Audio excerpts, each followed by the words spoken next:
Welcome to Heroes Have Wings, the podcast that gives a voice to the unsung heroes of Army aviation. I'm your host, Jason Santiago.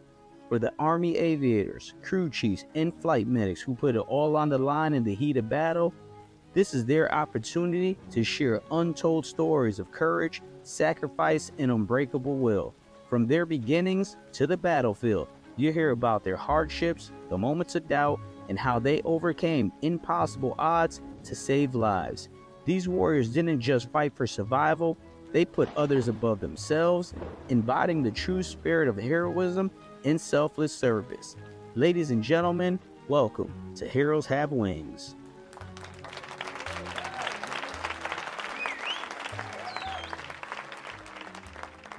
Today's guest, Johnny Keutmann, has a story that'll leave you inspired. Born in Germany, Johnny's journey took him all over the world, from Texas, England, Afghanistan, Honduras, Vegas, and Atlanta, finding his true calling to serve others in the U.S. Army as a MEDEVAC pilot extraordinaire. Over his 10 years of service in the Medical Service Corps, Johnny flew life-saving missions, earning the Bronze Star Medal and 3 air medals along the way.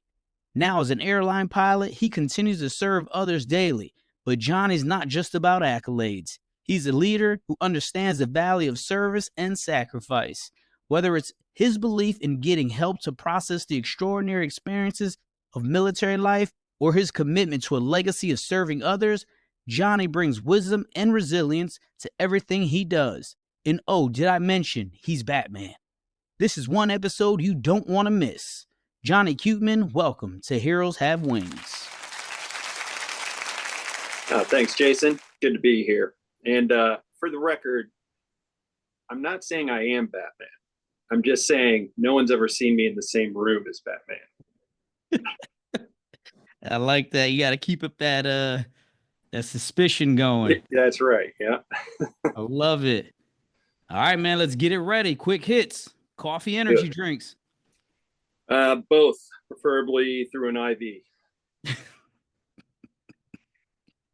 City life, country living. I like them both. If I could have a ranch in the middle of a downtown area, I'd be happy with that. What downtown area you prefer? Oh, Nashville, dude. Love it. All day. Summer heat, winter cold? Summer heat. I do like the winter if it snows, but I'd rather be hot all day. Movies or books? Movies. Read a few books. But I went to Arizona State, so I don't read a lot of them. Okay. I already see you're going to have me cracking up today, man. Dog person, cat person? Dog person. I have 2 of them, and they're both a pain in my butt, but love them. So. Beach vacation, mountain retreat? Beach vacation. You know what I always want to do is you can actually go surfing in California and then skiing in the same day, just based off of the geography. I always thought that'd be fun. So I like them both. But if I had to pick one, I'd go with the beach vacation. Like it. Wake up early, stay up late. Stay up late. Get those goggle hours. Action movie or comedies? Probably action movies. Camping or road trip? Camping. Road trips are fun, but camping is more peaceful. Texting or calling? A little bit of both. If I'm texting or if I'm trying to get in touch with boomers, then I'll call them. And if it's Zennials or Millennials or Gen Z, I'll text. All right, let's get it started, man. Let's start off with your childhood. Born in Germany. Let's hear how that happened. Well, my mother and father both met in Panama. I'm just kidding. We won't go through that whole history. But my dad was in the Air Force, and they were stationed in Germany. And so I was born in Landstuhl. He was a A-10 pilot. Wait a minute. Your dad was an A-10 pilot? Yeah. The sexiest aircraft on the planet. Your dad flew it. Yeah. Come on, bro.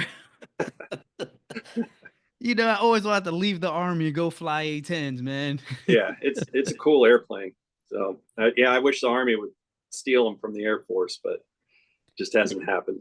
And they just released that new upgraded A10. Have you seen it lately? No, I haven't read anything on it. Yeah, you get a chance, go check it out. That is a monstrosity of a beast, man. Cool. Yeah, I heard they're trying to get rid of them, but they've been trying to get rid of them for decades. So we'll see. There's just nothing to replace it with. I mean, there's no other capability like that. So Correct. So your dad, what was his rank in the Air Force? he got out as a lieutenant colonel. So he did. I want to say it was 13 active and 10 in the reserve, and yeah, he got out as a lieutenant colonel. So Nice. What was your family dynamic like? well, I've got my parents are still together.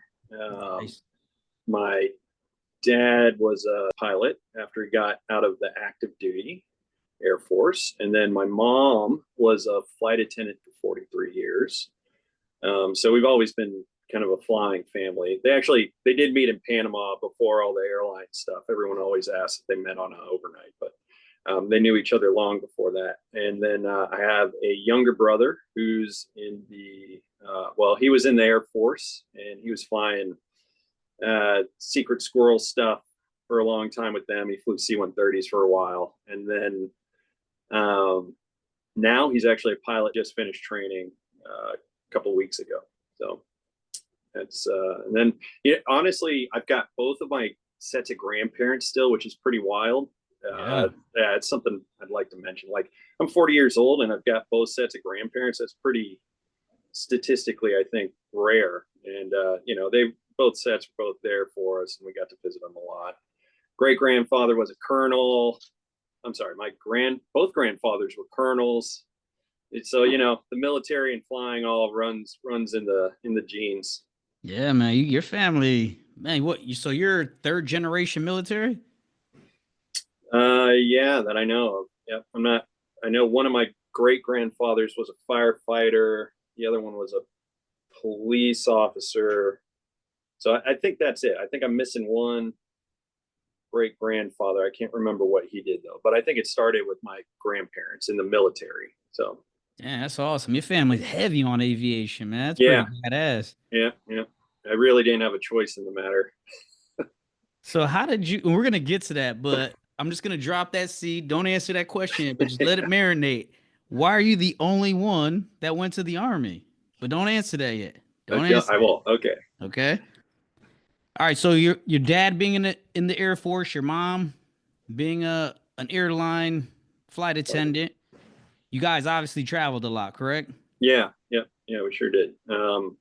Born in Germany, then we went to Texas for a year, just while my dad did some flight training. Then from there, we went to England for 4 years, and I lived there. I used to have an English accent, and by the time I was 6, yeah, dude, I wish I would have kept that thing. I can't even imitate one now, but man, Listen, I can see you with the English accent, fucking with everybody. just can't even. You know what? If I drink enough and I hang out with English people, it starts to come back. But Okay. it's pretty rare that I'm drinking with English people. So yeah, that's and so then lived there for 4 years, and then my dad got stationed at Nellis, and we stayed there. So moved there when I was 6. And then stayed all the way through high school. My parents still live there, same house, although they're looking to move. So, yeah, I'd say I'm from Las Vegas. So, Okay. yeah. How was your parents' relationship growing up? How was their dynamic? No, it was good. It was really good. Almost too good. It's, pretty high bar to try and meet when you're looking for a relationship also. So they love each other very much, and they're I'm sure they both get on each other's nerve every once in a while, but they're still very much connected and happy together. So it was a good situation to grow up in. So Yeah, I think any healthy relationship, you get on each other's nerves. It's yeah. just, I mean, best friends, right? Yeah, yeah. Siblings, every relationship, your relationship with your children. How old are your children now? 3 and 2 weeks. 3 and 2 weeks. Yep. So you'll learn this as a dad. The older they get, they never stop getting on your nerves. So but you just love them, keep going. Yeah, yeah. What was your relationship with your brother? How was that? Oh, it was great. We were 3 years apart, so there was a little bit of independence there growing up. But still, we were close enough that we could, be friends. I hung out with his friends. He hung out with my friends, and we still share a set of friends as well. So, and then there's always a little sibling rivalry. I don't think that ever Mm-hmm. goes away. But because we were just barely on different parts of life, it never was too, I never felt the need that, I really need to compete with him and he really needed to compete with me. So it was also a very good dynamic. And we're great friends, to this day. So How important was that role with your brother growing up and even to this day, having essentially a best friend your whole life? it was awesome. He's always been there. You know, as friend groups change in the military, you have your new best friend at this PCS location, and Mm-hmm. then your new one at that one, and you're thicker than thieves, but you can't. Eventually, you PCS, and so to have someone who's also been your best friend through your entire life, been through a lot of the same things, it was great, and it was fun being a bigger brother when I was younger. But I found very quickly once we both got into the military that it wasn't necessarily a big brother little brother relationship anymore. We Mm-hmm. kind of evened out, and so since then, in some aspects, I think he's been up here. He's been more like my big brother once or twice. So it's been great to have that. That's great. Who do you think were some of the most influential people growing up in your life? My parents for sure, and then family members as well. Like I said, we got a pretty strong tie to service one way or another. Yeah, even on my aunts and uncles. I've got one who was an F-18 A7 pilot and a podiatrist, a nurse. Who else do we have there? So and then like I said, two of my grandparents were both. One was a great grandparent was a cop, and then a firefighter. So we've always had this tie towards service, I think, and that really is kind of the biggest pull. I've had good influences that come along through the way, but if you're looking for like an underlying theme, it's definitely family. So, Yeah. Your dad, his time in the Air Force, did he see any combat time? nope.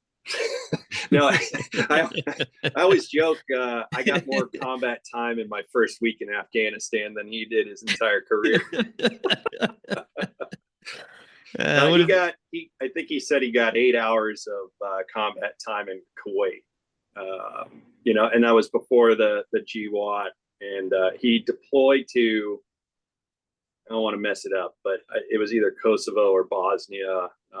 But it was all peacekeeping missions. So he had a great career. But unfortunately, he never got to light up the line of Soviet tanks with that 30 mil that he trained for. But he had an awesome career, did a lot of traveling, and he did the mission. It just was never in a combat scenario. He just also PCS'd right before the first Gulf War, and I think he wanted to stay for that with his unit because they were going overseas, but they wouldn't let him. So it is what it is. But he kept the skies safe over Las Vegas for long enough. Yeah. So when did you realize that you wanted to join the military? Was it at a very young age because you watched your dad do it, or was it an event? What caused that? It was, almost as soon as I could grasp the concept of a profession. So, I mean, I'm like 4, 5, 6 years old. And then always wanted to be a pilot. Originally, I wanted to be an A-10 pilot. And then, life gets in the way. Things change a little bit. And then ended up going the Army route. So, what made you want to go the Army route? Well, mostly because I'm tougher than everyone else in my family. I kid. it really boiled down to my vision. So I was fortunate enough to be awarded scholarships through the Air Force and Army, but the Air Force wasn't taking LASIK at the time, and my vision was terrible, and the Army was. Mm. And you don't have any guarantee that you're going to be a pilot before you start ROTC. But the way I looked at it is, if I didn't end up flying, I could go jump out of planes, drive tanks, do cool Army stuff. Versus the Air Force, it's a much more limited role. They do have, they've got like the combat controllers and Pedro and all those. With having both your grandfathers and your dad in your life, how pivotal was that? You becoming a man and you being the man you are today, because you have some pretty distinguished gentlemen in your life. And I could see how the things they've done in life help direct you in the direction that you were going to go on, armed military, aviation after you're done. But those three men, how much impact in your life did they have? I mean, it was, kind of a pillar. So, to see, the kind of respect that they were given, and the respect that they had for others, and then also being exposed to it. Every single one of them took me on a base at some point. And then my grandfather on my dad's side used to take us to Belvoir all the time, and we'd go swimming in the pool there, and then we'd go to all these different museums. And then he had all his Army stuff up on the wall. And then actually, as a cadet, I was working a function for Medal of Honor recipients, and I'm in there in my little cadet uniform, and this woman comes up to me and she goes, "Keutmann, was your grandfather in the Army?" And I was like, "Yeah." And she goes, "Oh, my husband, who passed away with the Medal of Honor, knows him." And I was like, "Holy crap." So, I mean, he was kind of a big deal. He was in the 11th Airborne and went to Vietnam at least once. So, and then my other grandfather went to Vietnam as well. I think he was actually medical corps. And, he has all these cool pictures, and he gave my brother an old Mauser that one of his friends picked off a VC soldier, and he gave me a helmet, and he's got a bunch of really cool paraphernalia out there. And it was just it was neat growing up with that. Which, in kind of segue here, I'm looking at joining a guard unit here in Georgia. And one, because I do miss flying. There's a lot of, I think, pluses to finishing out my 20 in one way or another. But also because, I'd like my kids to be able to see that aspect of, service to others, and what the military looks like, and that lifestyle and culture is. They don't have to go that route. I wouldn't discourage them from it. And I think it is definitely something in some form. Everybody should have some sort of service. And I think military service is a great way to go. So if they want to go that route, that's great. But at least they can see it and understand it and make that decision for themselves later on in life. And hopefully it's something that they look back on fondly. So, so that's kind of everything.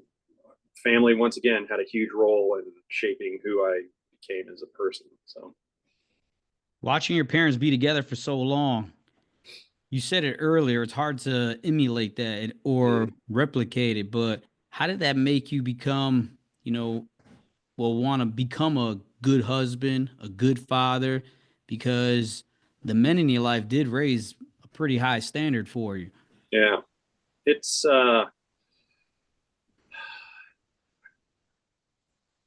it kind of shows a no quit attitude. I mean, like I said, I know they both annoy each other from time to time, and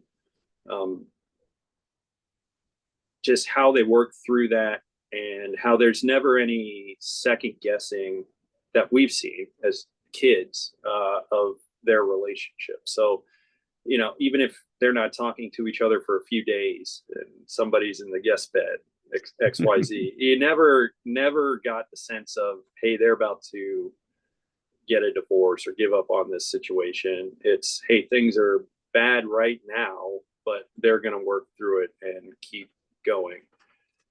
Not saying that everybody should do that with their relationship, but it was for me kind of how I viewed my future marriage. And, it's been beneficial because, every relationship has its ups and downs. And to not look at it, be looking for the closest exit every opportunity you get, helps you find solutions to the problem. So it was beneficial to see that. But yeah, like I said, also pretty high bar. So that's pretty cool, man. You got some good men in your life like that to lead and mentor you. Mm-hmm. I just know how important that is. Just watching that as a young boy, growing up with that in your life, that's a great thing to have. Yeah, I got to get this one story on record here with my grandpa. Yeah, let's hear it. He was a ranger, colonel, calling in indirect fires from a Cayuse back in Vietnam. He did some stuff, and anyway, so I'm showing him around ASU one day doing the ROTC tour, and we shared a wing with the Air Force cadets, and they had this little high speed, I forget what it was called, but it's like all their high speed cadets that yell at each other and act like they're drill sergeants. I don't remember, they're goofballs. But anyway, so I'm showing them around, and we get to the Air Force wing, and all of the Air Force cadets are lined up at attention. And one of my buddies was the drill instructor or whatever. I was like, yeah, hey, Jim, this is my grandpa. And he goes, oh, hey, sir, how's it going? And without missing a beat, my grandpa looks at him and goes, so is this the don't ask, don't tell club? My buddy goes, might as well be, sir. And I was like, man, you get around guys like the Vietnam guys where those guys are tough. I mean, I experienced them at flight school. I know you experienced them at flight school. There's just a different, man, those are different breeds right there, man. My high school coach, Coach Nusafora, I'll never forget him. He's still alive. He's still in Connecticut. But he's one of the people that inspired me to join the military because he went to Vietnam 3 times. Oh, wow. And every time I looked at this dude, he just had that aura about him, like, yeah, I'm a badass. And I fucking eat nails and chew glass. And yeah. I've noticed that with a lot of Vietnam guys. There's some tough ass dudes. Yeah. I'd recommend for anybody who's in the med service corps, medic, crew chief, whatever, doing the MEDEVAC mission. If you can make it to one of the dust off reunions just once in your life, that is a humbling experience. And it's like you said, you're there with Medal of Honor winners and recipients, and then you're listening to these Vietnam era. Don't get me wrong, we just got back from Afghanistan, and we were presenting Danny Stevenson with the Medic of the Year award, and you were there. It was we were in the shit. It was a tough deployment, and you get to this reunion, and the guys are like, yeah, so after I got shot down the 3rd time that day, they decided to give me another helicopter with guns. And you're just like, what the hell? You're like, it's crazy shit, man. Yeah. You hear the stories about them flying at night with no goggles. Yeah. You're like, what the fuck? For real? We didn't have no goggles. We just followed the lights. And I'm just like, holy shit, man. One of my biggest goals with this podcast platform is I want to get some Vietnam helicopter guys out here. Oh, hell yeah. Yep. If you know any of them, please link them up with me, man. Because those men right there and women, they need their stories to be told, bro. Yeah, absolutely. People need their, and I want to hear their stories. Me being an aviator in combat, with GWAT, and then hearing the Vietnam guys, and just, I only can imagine, man, flying no goggles, being shot down. Now we get shot down. Now it's a significant event. You're not flying for a year or 2 or whatever, Yeah. These guys are going back the same day. Give me Yeah, another helicopter. I'm going yeah, back. yeah, What? yeah, exactly. Yeah, yeah. It is different times then. Was there any objections or concerns from your parents, them knowing that you wanted to go to the Army instead of the Air Force? No, my parents are both very supportive, and my dad, he was very happy for me. I think in hindsight, everybody knows the Army was a better fit for me. Mm-hmm. I'm sure a little bit of them died inside, but but I think he knows that was the right place for me. And then, yeah, my brother got to be the favorite son for a little while in the Air Force. He needed it, so He needed that break for a little while, right? yeah. Your brother, did he go to the Air Force Academy? No, we both got ROTC scholarships. Yeah, so he did ROTC through Colorado State and had a blast there. Damn. Yeah. So what was that experience like? What made you decide to go to college, or was that never an option? And what kept you from enlisting as a regular soldier? What did that look like? You taking that journey from high school, going to college, ROTC, becoming a pilot. I did contemplate the green to gold for half a second there. And I do think there is a lot of merit in that. You definitely come in as a more experienced leader. But at the same time, it's also an extra step to get to the same spot. So, Mhm. and I argue that there is definitely something to be said for coming in fresh, just having done an academy or ROTC and just being so damn new and so green and being humbled and understanding that you don't know a fraction of what most of these soldiers that you're leading know. And it was really kind of it's eye-opening and humbling. And I think there's a lot to be gained from that if you process it the correct way. But so I did think about it. But then when you get the opportunity to go to school straight away, I think that's the route I wanted to do from the Mhm. get-go. So I think if those opportunities didn't present themselves, I would have considered a green to gold or something like that. And I at the time having both grandfathers be colonels and then my dad be a lieutenant colonel, it going the enlisted route wasn't something like for a career wasn't something that I was necessarily looking at, but having gone through 10 years in the military, I I can see the draw to that as well. And there's Mhm. definitely a lot of benefit to that. And you see, man, I tell you what, there's some of the smartest guys I know are enlisted dudes, a lot smarter than me. So it's not, I definitely wouldn't put one above the other. But the route that I was kind of predetermined on, I guess, was the officer route. So Yeah, I I think did it's apply great. to the academy too, man. And I can't tell you how glad I am I didn't get it. Oh man, yeah, Like you said, hindsight's 2020. yeah. What was that process like going from high school to ROTC and getting just transitioned and put into the army that way? Because a lot of the people that have been on are all of us enlisted. So, we go to the recruiter, meet the Mm-hmm. recruiter, sign some paperwork, bam, our ass is in basic. How does that work for an officer like yourself? Oh man, it's been so long. I think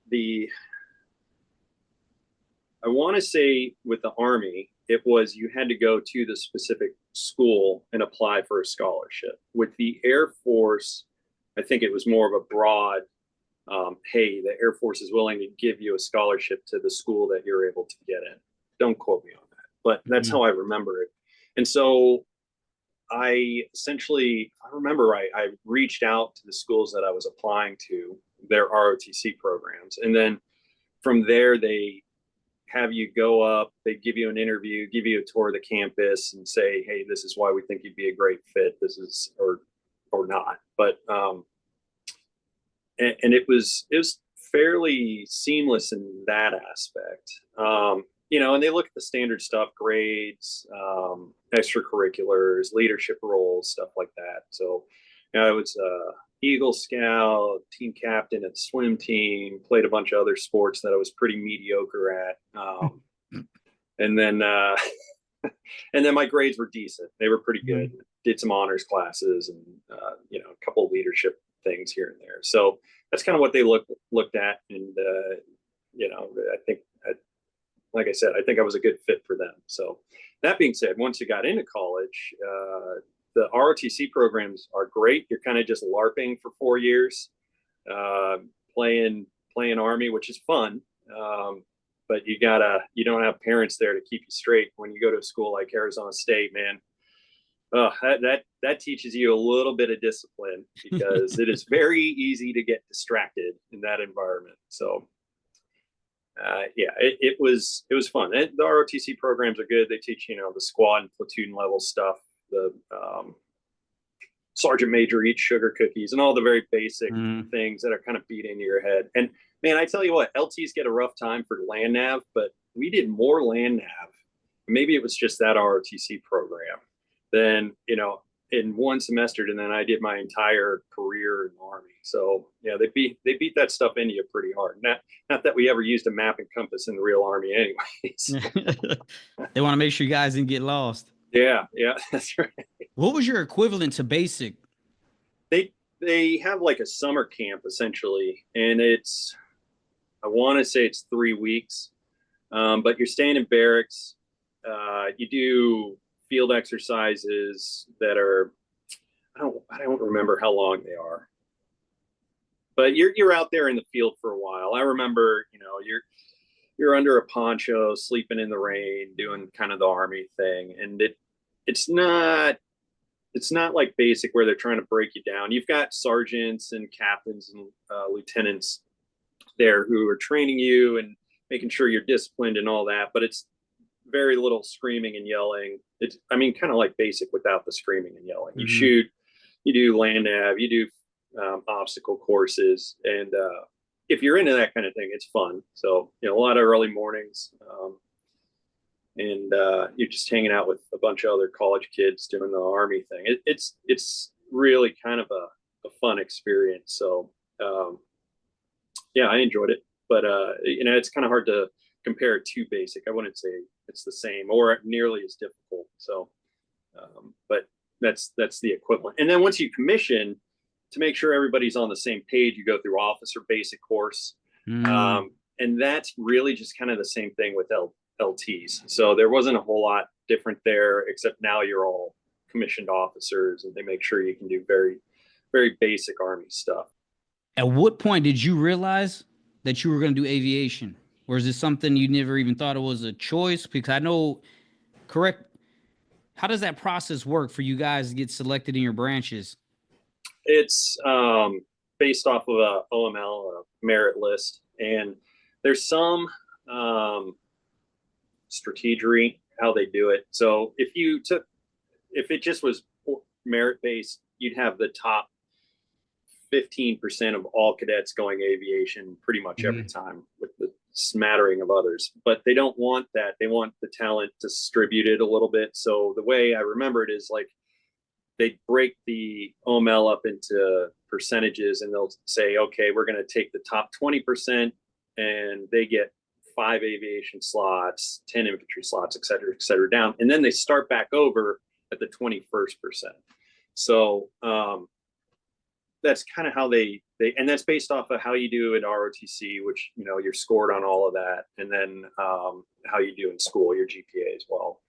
So actually I always wanted to fly. Initially, I put aviation as my first choice because, like I said, you want to go do the mission and you don't want to risk it getting med service and then doing something not aviation related.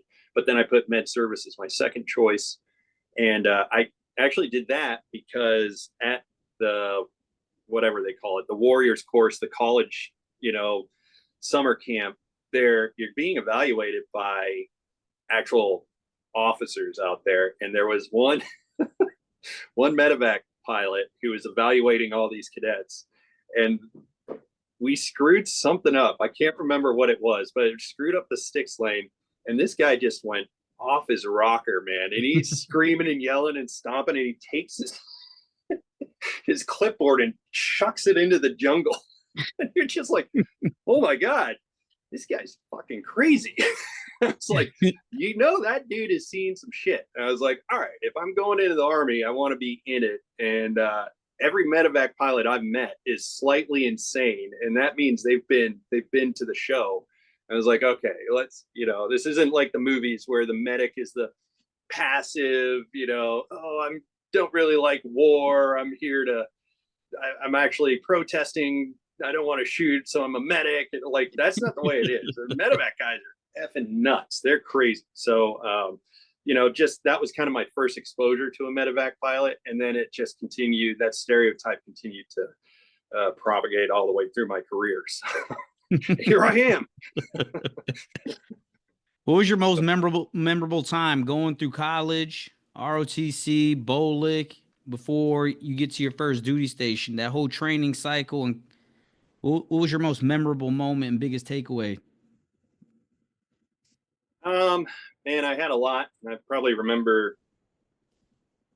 forgotten more than I'd like to admit. I did a lot of the extracurricular ROTC stuff that involved leadership, that involved squad tactics, that involved, there's something called Ranger Challenge, which is like ROTC's version of Best Ranger. Definitely not as hardcore, but you still have to be in really good shape. And so by doing all of those things, it definitely prepared me better once I got into the actual Army, because I already knew the lingo and I knew all the different small level stuff that your soldiers could relate to. So I'll tell you, probably one of the best things that happened during ROTC is I got an opportunity to go shadow an infantry unit at the 82nd for 3 weeks during the summer. And that helped me realize I didn't want to go infantry for sure. And then the leadership side of that, you think like 82nd Airborne, you're like, oh man, they're paratroopers. Everybody's just like yelling and screaming at each other all the time, which they were. But the LT that I was shadowing was this skinny guy who could run super fast and was just like cool as a cucumber the entire time. And the way that his soldiers looked up to him and like respected him and protected him, insulated him from all the other bullshit, because he wasn't there to be an asshole and scream and act like, all these movie star lieutenants and captains. I really took something away from that. So it's in ROTC, you don't know what the hell the real Army's like. So, and that was really a pretty great experience. I got to jump out of a plane twice, so I'm not a 5-jump chump. I'm a 7-jump chump. And I ended up in the trees one time, jumping out of a C-17. And I was just about to pull my reserve for those legs out there. You gotta, if you get stuck in a tree, you're supposed to pull your reserve and climb down it. And I was, 5 seconds away from it. And then all of a sudden the chute that's stuck in the trees gave away. And I landed in the soft bed of leaves, like, 10 inches thick. I just laid there. I was like, that was the coolest damn thing. And the softest way I possibly could have landed, just gently lowered me into some leaves. So yeah, it was fun.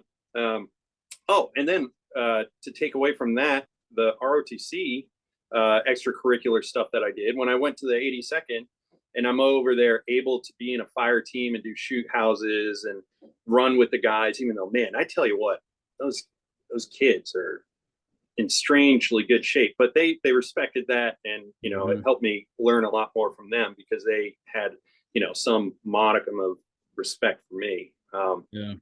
Dude, you know how it is. They're like 18 years old. They're smoking 5 packs a day, drinking unhealthy energy drinks, getting hammered every night, and chasing all the local women. And then they show up the next morning and they're they're skinny. And they just smoke the hell out of PT. There's a skinny kid named Teb. He was the RTO, and unfortunately, I think he passed away overseas. But I'll never forget this dude. I was in really good shape, And I was like, I'm going to show these paratroopers what it's like to PT, because I'm so good at PT. And I was like, let's go, Rateb, who can do more push-ups in front of everybody. And I start knocking out push-ups, and I get to like 60, and I start slowing down, and I see his head just going whoop, whoop, whoop. And he knocked out 100 of them, no problem. And I'm like, oh God. I was like, okay, I'm going to shut. Good lesson there. Shut the hell up, get in the back, and watch how these guys do their job. So yeah, it was a great training experience. So that's pretty cool, man. Yeah. Those young soldiers, I tell everybody, the Army is a young person's world. Them young soldiers, man, they'll smoke the shit out you quick. I don't Real know how they quick. do it. So yeah, pretty. When did you impressive. realize that you got accepted to the Medical Service Corps? Let's see. I think you figure out your branch sometime in your junior year. So I think that's when the assessment goes through, and then they tell you. Yeah, because it's after the warrior leaders course or whatever we call it, because that's part of your score. So it has to be sometime your junior or senior year. I can't remember exactly. So I was really happy about it. Like I said, initially I was a little bummed, or I would have thought I wanted to go aviation, but because I'd met a few people at like branch orientations, and then that guy at the cadet camp, I was really happy about it. So, were you aware that you were going to still be flying? Man, how did that work? I don't think, no. You find out you get Med Service Corps, then you go through another board to get aviation. So there's a little bit of a wait. But before you commission, you know whether or not you're going to fly. You just don't know right off the bat when everyone else does.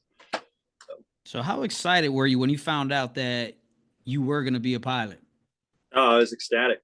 I was stoked. Yeah, I was really pumped. And it's something that I'd wanted to do my whole life. So to finally be able to do it was awesome. Now, if I didn't get it, I don't think it would have stopped me there. There was really never any doubt in my mind that I was going to find a way to go aviation or fly. So, but yeah, I was pretty happy about it. So, and that it's weird, man. MEDEVAC guys get this swagger, and it's almost instant. I'd never even touched a MEDEVAC helicopter before, and I had this kind of, I know what I'm flying. Well, and that's another thing too. The aviation guys don't know what they're flying yet until they get through flight school. So you don't know if you're going to be, 60s or Chinooks or 58s at the time. And because I'm old, and they had 58s when I went through. But there were no Hueys, so I got that. I guess Flatiron had Hueys. But as a MEDEVAC dude, you know right away, hey, I'm going to be flying 60s, and you can kind of carry that confidence with you through flight school, and it just helps. It makes you embrace the mission more. You figure out, you go into Med Service Corps, you figure out aviation. What happens next, and where do you go next? Let's see. So as a med service officer, you have to go do MEDEVAC training, which I think getting into the little particulars of the Army is very important. I think if they ever do join med service and aviation together, they still need to keep the MEDEVAC officers going to specialized training. How they do that, that's not really any of my business anymore, but you go through a med service training. So you learn how to be essentially an ambulance platoon leader. And then from there, then you go to flight school, and then you learn how to be an aviation officer. And then from there, you go to MEDEVAC pilot school or whatever. So there's a little extra schooling involved, and it's not difficult at all, but I think it helps you understand what your mission set is and sets you apart from aviation in a good way. So you know how to prioritize your mission differently than the rest, which I think a lot of guys would agree. Once you get to an aviation task force, because they split us out, you take a MEDEVAC team or platoon and you put them with a regular aviation unit. That aviation unit inevitably never understands how the MEDEVAC mission works, and essentially you become the trainer for that entire unit, that staff and all the supporting people, and you have to rewire an entire aviation battalion as a medevac platoon leader. So to have that extra training definitely is beneficial and helps the mission, helps you be successful. So nice. How excited was your dad to find out that you were going to be an aviator in the Army? Oh, he's pretty pumped. He was pumped. Yeah, he does a good job of being excited for whatever happens. But you can tell that he's happy that I got a flight slot. So you show up to your first duty station. Yep. First off, where did you go first from after all your training was done? Where was your first duty station? Well, they initially wanted to send me to kind of like a med service staff job, and I told them I wanted a flying job instead, and they were very helpful with that. So I ended up going to Honduras. Was a wild time. It's the wild, wild west, and I think it's still one of the few gems left in the Army. That's like the good old days. It was a very high op tempo, but you're partying every night essentially. You've got every unit has a bar. The drinks were like $1 a beer, and everybody's there making tax-free money with no, you're not paying for housing or anything. It was wild, and the flying is phenomenal. That being said, it's so uncontrolled. Like you get back to the United States and you're like scared of going into Class G airspace. Like you get very spoiled in Central America. The mission set was crazy diverse. 1 minute, and this is just a medevac unit. We're doing med readies, which is like medical resupplies and dropping off medical teams in small villages. And then we're doing counter narcotics. Then we're doing, like, I think we did remains rescues from somebody who crashed decades ago, something like that. And then you're doing disaster relief. And it's just this crazy mission structure where you're doing pretty much everything out there. You're doing overwater, Bambi buckets, and it's kind of like no laws when you're drinking claws down there. It's a lot of fun, and everybody parties hard, but everybody works really hard because the op tempo is so high. I will say that they give you a lot of leeway there, like enough to hang yourself if you're not careful. So, and I got close to that a few times. So that there were definitely a lot of lessons learned. I don't remember what I was in trouble for, but I'm standing in front of Sal Herrera was his name. He's a lieutenant colonel, a great guy. He actually was one of the mission approval authorities in Afghanistan, coincidentally. Getting sidetracked, but he's a great guy. I did something. I can't remember what it was. I think I might have been on the roof with the soldiers drinking of the barracks, and got in trouble doing that, which was, it's unfortunately, even though I was never like the main instigator, I seem to always be the highest ranking guy.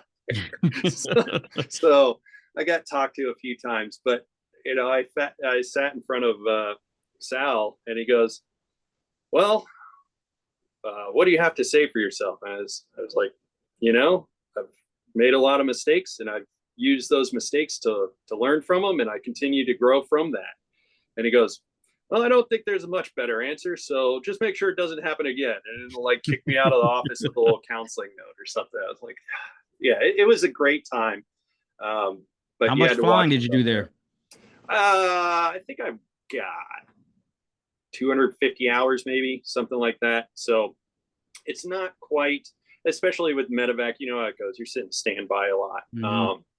It's not quite as much as like a deployment, but when you look at stateside, sometimes you're flying 100 hours a year, maybe 120. So it was more than stateside, less than a deployment. And a lot of our flights were short. So, there's not big ring routes for medevac to do there. So how long were you in Honduras for?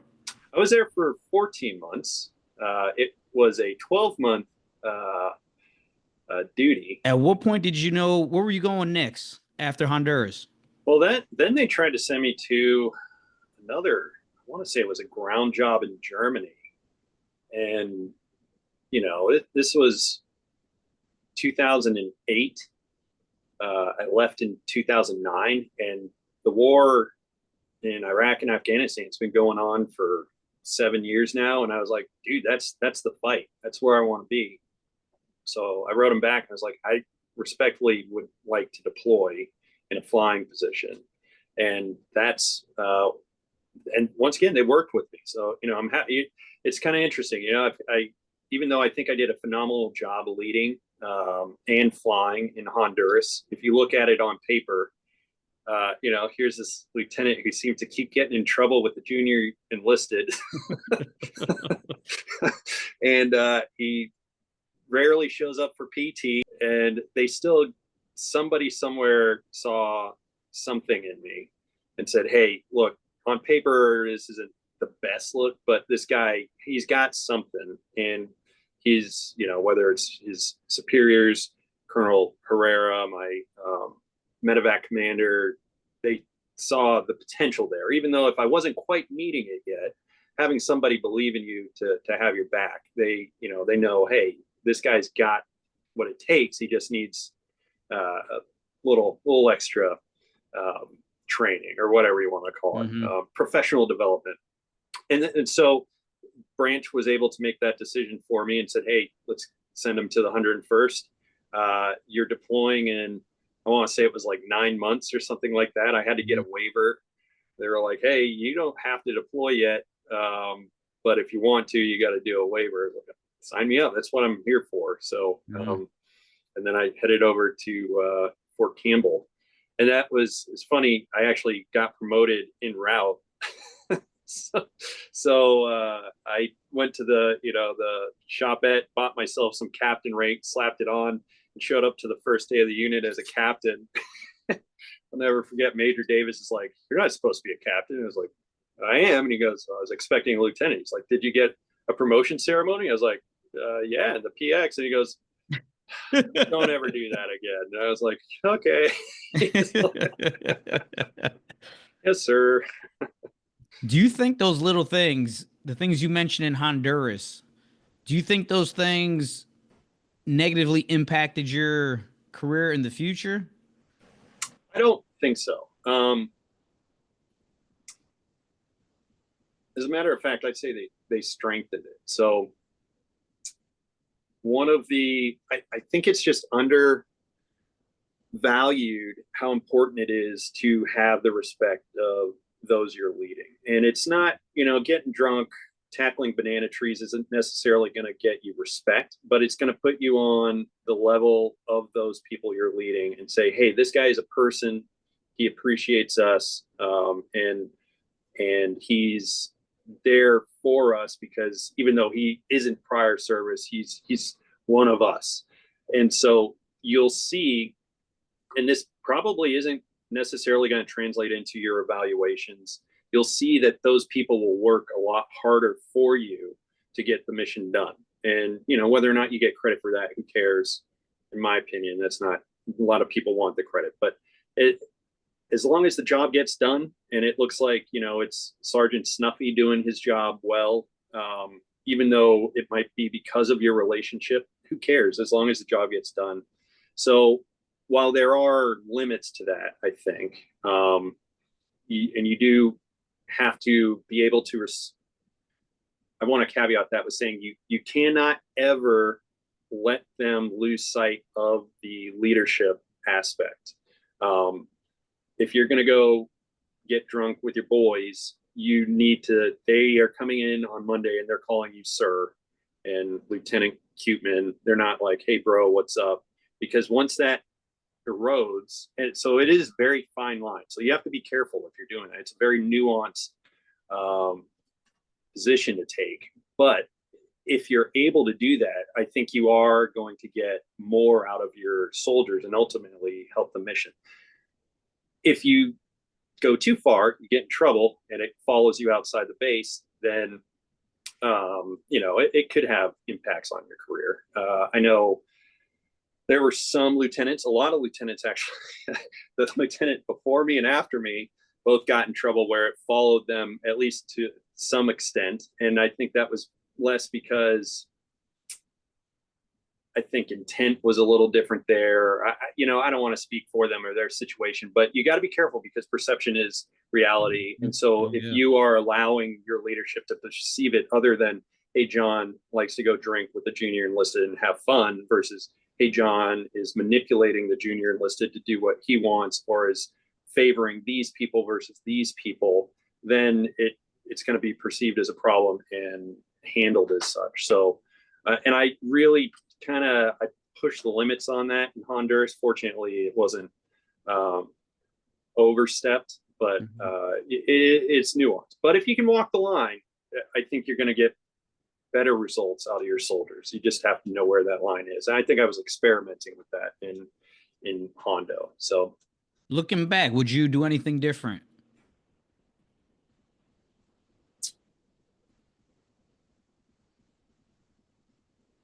Honduras, I don't. Well, let me caveat that. Yes, yeah, there is. So there were two warrant officers, and this is getting deep into leadership philosophy here, I guess. But you have to, when you use rank and UCMJ to get the job done, that's a failure in leadership. Now, whether it's on your end or the supervisor or subordinates end, everybody gets a say, the enemy gets a say, kind of thing. But if you're having to say, hey, do this because I outrank you, or do this because UCMJ, that means there's been a breakdown somewhere. And I never had to use the UCMJ threat against anybody, but there were two warrant officers in Honduras that I just couldn't break through to get them to want to do something. I think that's the merit of a really good leader, is not only you get people to do stuff, but you get them to want to do stuff, and then they do a better job. And there were just two of them that I just could not connect with. And I think in hindsight, part of that is because I showed so much favoritism to the people that wanted to go out and party. Now, professionally, I didn't treat them any differently. I never showed favoritism towards the others, but it was just on a personal level, it was hard for me to connect with them. And I don't think I ever really gained their respect.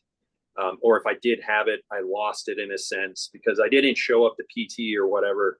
And, I've got my reasons for that, but not being able to communicate that through them and get them to want to do their job for me. They still did a great job, by the way. I think I gave them both great OERs, but I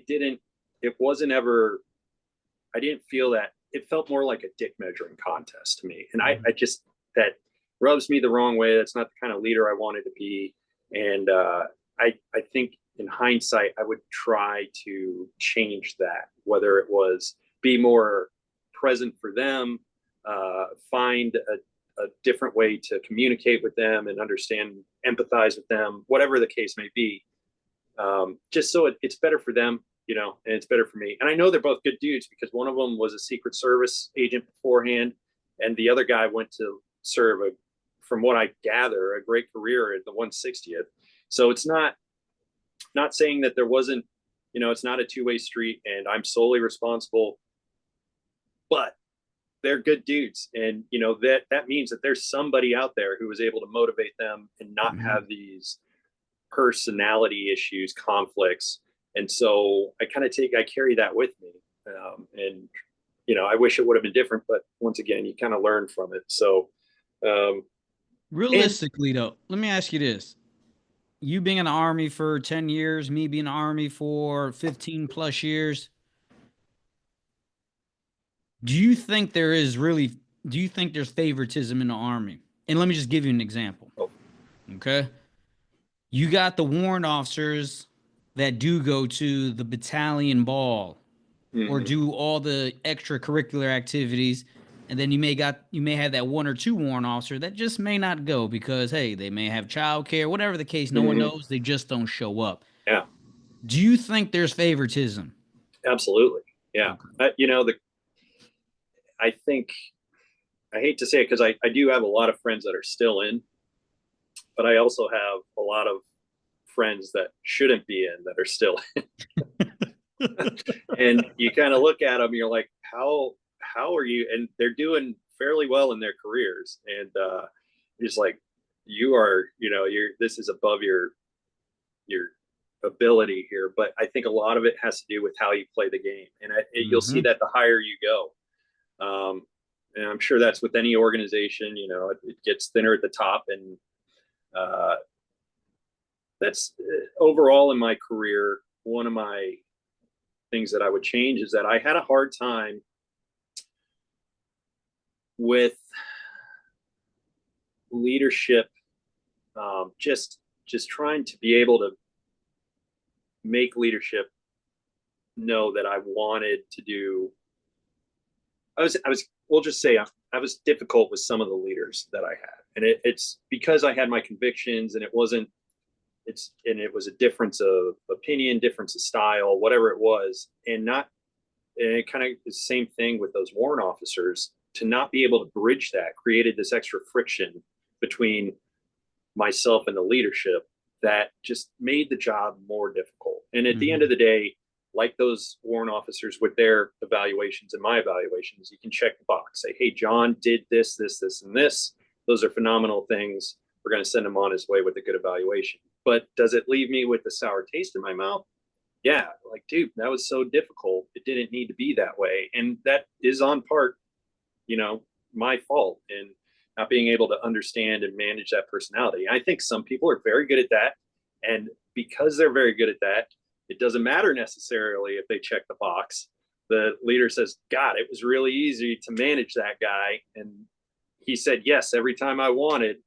And we're just going to keep sending them up and higher in the hierarchy. So, yeah, it definitely is out there. It is refreshing to see that a few good leaders do make it there without that. I think Chuck Rambo was a good example.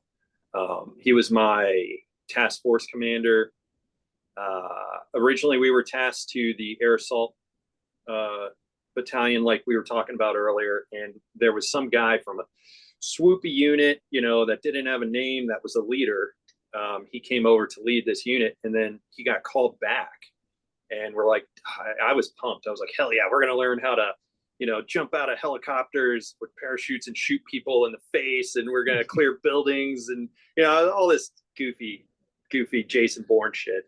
But then he left. And I was like, dude, who are they going to replace him with? And then Chuck Rambo came in, and he's a product of the 101st. And I didn't know him. And I'm just thinking, here's a guy with the system.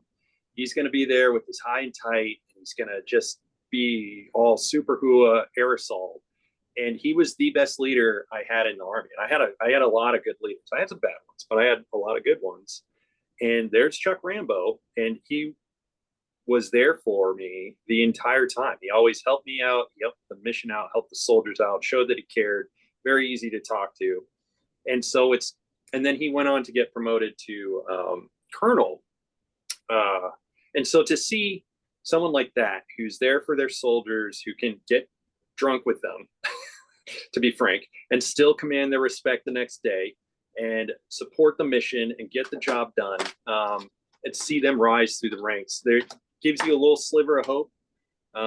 But you also see other people that should, be insurance salesmen. No offense to insurance salesmen, but they end up going way up into the Pentagon. Like, what the hell are you doing there? So, I had the opportunity, just want to add to that, I had the opportunity of being under the command of Chuck Rambo. And I'm telling you, that was a stellar leader. Yeah. And there's something he's not with us anymore. He passed away, but there's something very unique about leaders like that. They are like soldier leaders, people leaders. I mean, these guys it's like they're a chameleon. He could change who he is to adapt and lead his soldiers. And I've seen him do that firsthand. And you said something that I learned this as a business owner, owning my company for 6 years. As a leader, you don't manage people. I think that's one of the biggest issues I had in the Army. People want to manage people. You don't manage people, you lead people. All right, you manage operations, you lead people. Yeah. And by leading them, it's like you're saying, you got to have that influence. How do I treat soldier A different from soldier B? Right? How can I be have that soldier presence, but still have that commanding presence at time. And Chuck Rambo was one of those guys. He was very good at that. Man, he's very sharp. But it's like you said, I think a lot of people, I don't think you're born with that. I think out of mistake, trial and error, Mhm. getting experience, you become that leader. And I think some people are just closed off to that, right? I'm Yeah. gonna be a leader this way, and I'm no matter what, this is how I'm gonna do it. Yep. And I think that causes a lot of problems for the weak leadership I've encountered. Because the strong leadership, I could just think of several strong leaders I've had in the army. All of them had that ability to be a people's leader, adapt and know how to treat all his Mhm. soldiers differently, know his soldiers. So I agree with you on that. I think sometimes it was frowned upon in the army that if you got too close to your soldiers, some people didn't like that and they took it the wrong way. And I'm not Mhm. even talking about anything from an unprofessional level, just being around them too much, or you know how it is. Yeah. We get close when we're in combat. Right. So you show up to 101st. What was that experience like? It's big army. Um, it's just big army. You know, there's a lot of pride that goes into that unit. And at the time, we were air assault division with two combat aviation brigades, which no other division has. They've since have closed that, but it's and all the 101st soldiers that I worked with in Honduras were all super stellar. They had a confidence, but not as much arrogance as I'm going to throw the 82nd under the bus here. Those guys super arrogant. They're good at their job. They're a phenomenal unit. You know, Maroon Berets look cool, but there's a difference. The 101st seemed more about the mission, whereas the 82nd seemed more about the um, what's the word? Not concept, but the their perception or how they looked essentially. And I know I just pissed off so many people that I know in the 82nd. Air assault. So we used to do basically we would always relieve the 82nd out of Afghanistan, and they were the way they did things was great, but it was definitely way different than how we did things. You know, we could go back and forth about arguing which way was better, and like I said, I never want to be on the receiving end of the 82nd, but it's just the 101st was a more mission focused, um, less about bravado, I think. Um, that's just, that's my perception. That being said, it's still big army, and Fort Campbell can be just a giant suckhole, and there's a lot of bureaucracy that goes on there, and it's Mhm. still a very high vis unit. You know, it's in every movie. Whenever the military comes in, whether it's accurate or not, they're like, "Oh, send in the 101st." So it's just, it's a big unit, and you're coming in from Honduras, where, like I said, it's a gem. You're drinking with the boys every day, um, not wearing PT belts, and then you get to the 101st, and it's like you'll get your ass chewed by anybody, anywhere. We'll just decide it's time to chew that guy's ass for not doing something, hands in pockets, whatever. So it was a little bit of a culture shock, um, but then you kind of get more immersed in the mission and understand, like, hey, this is the real deal. This unit has deployed, 4 or 5 times already. The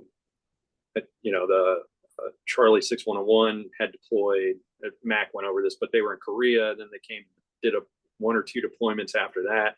Like, these guys are seasoned. They know what the fuck they're doing. So it was, it was an honor, but it's a high bar to reach. So other than that, I had a great time in the 101st. It was an awesome unit, but it's a big unit, high vis unit, so it does come with a lot of fuck games. So Mhm.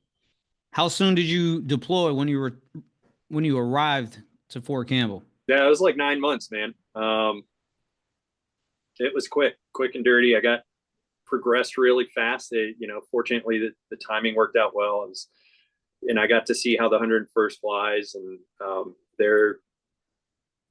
they uphold the standard. It's very very strict. It's not loosey goosey out there. Even with the MEDEVAC, you're flying tight formations in the 101st. Like I would put a 101st MEDEVAC formation over almost any other division's air assault formations.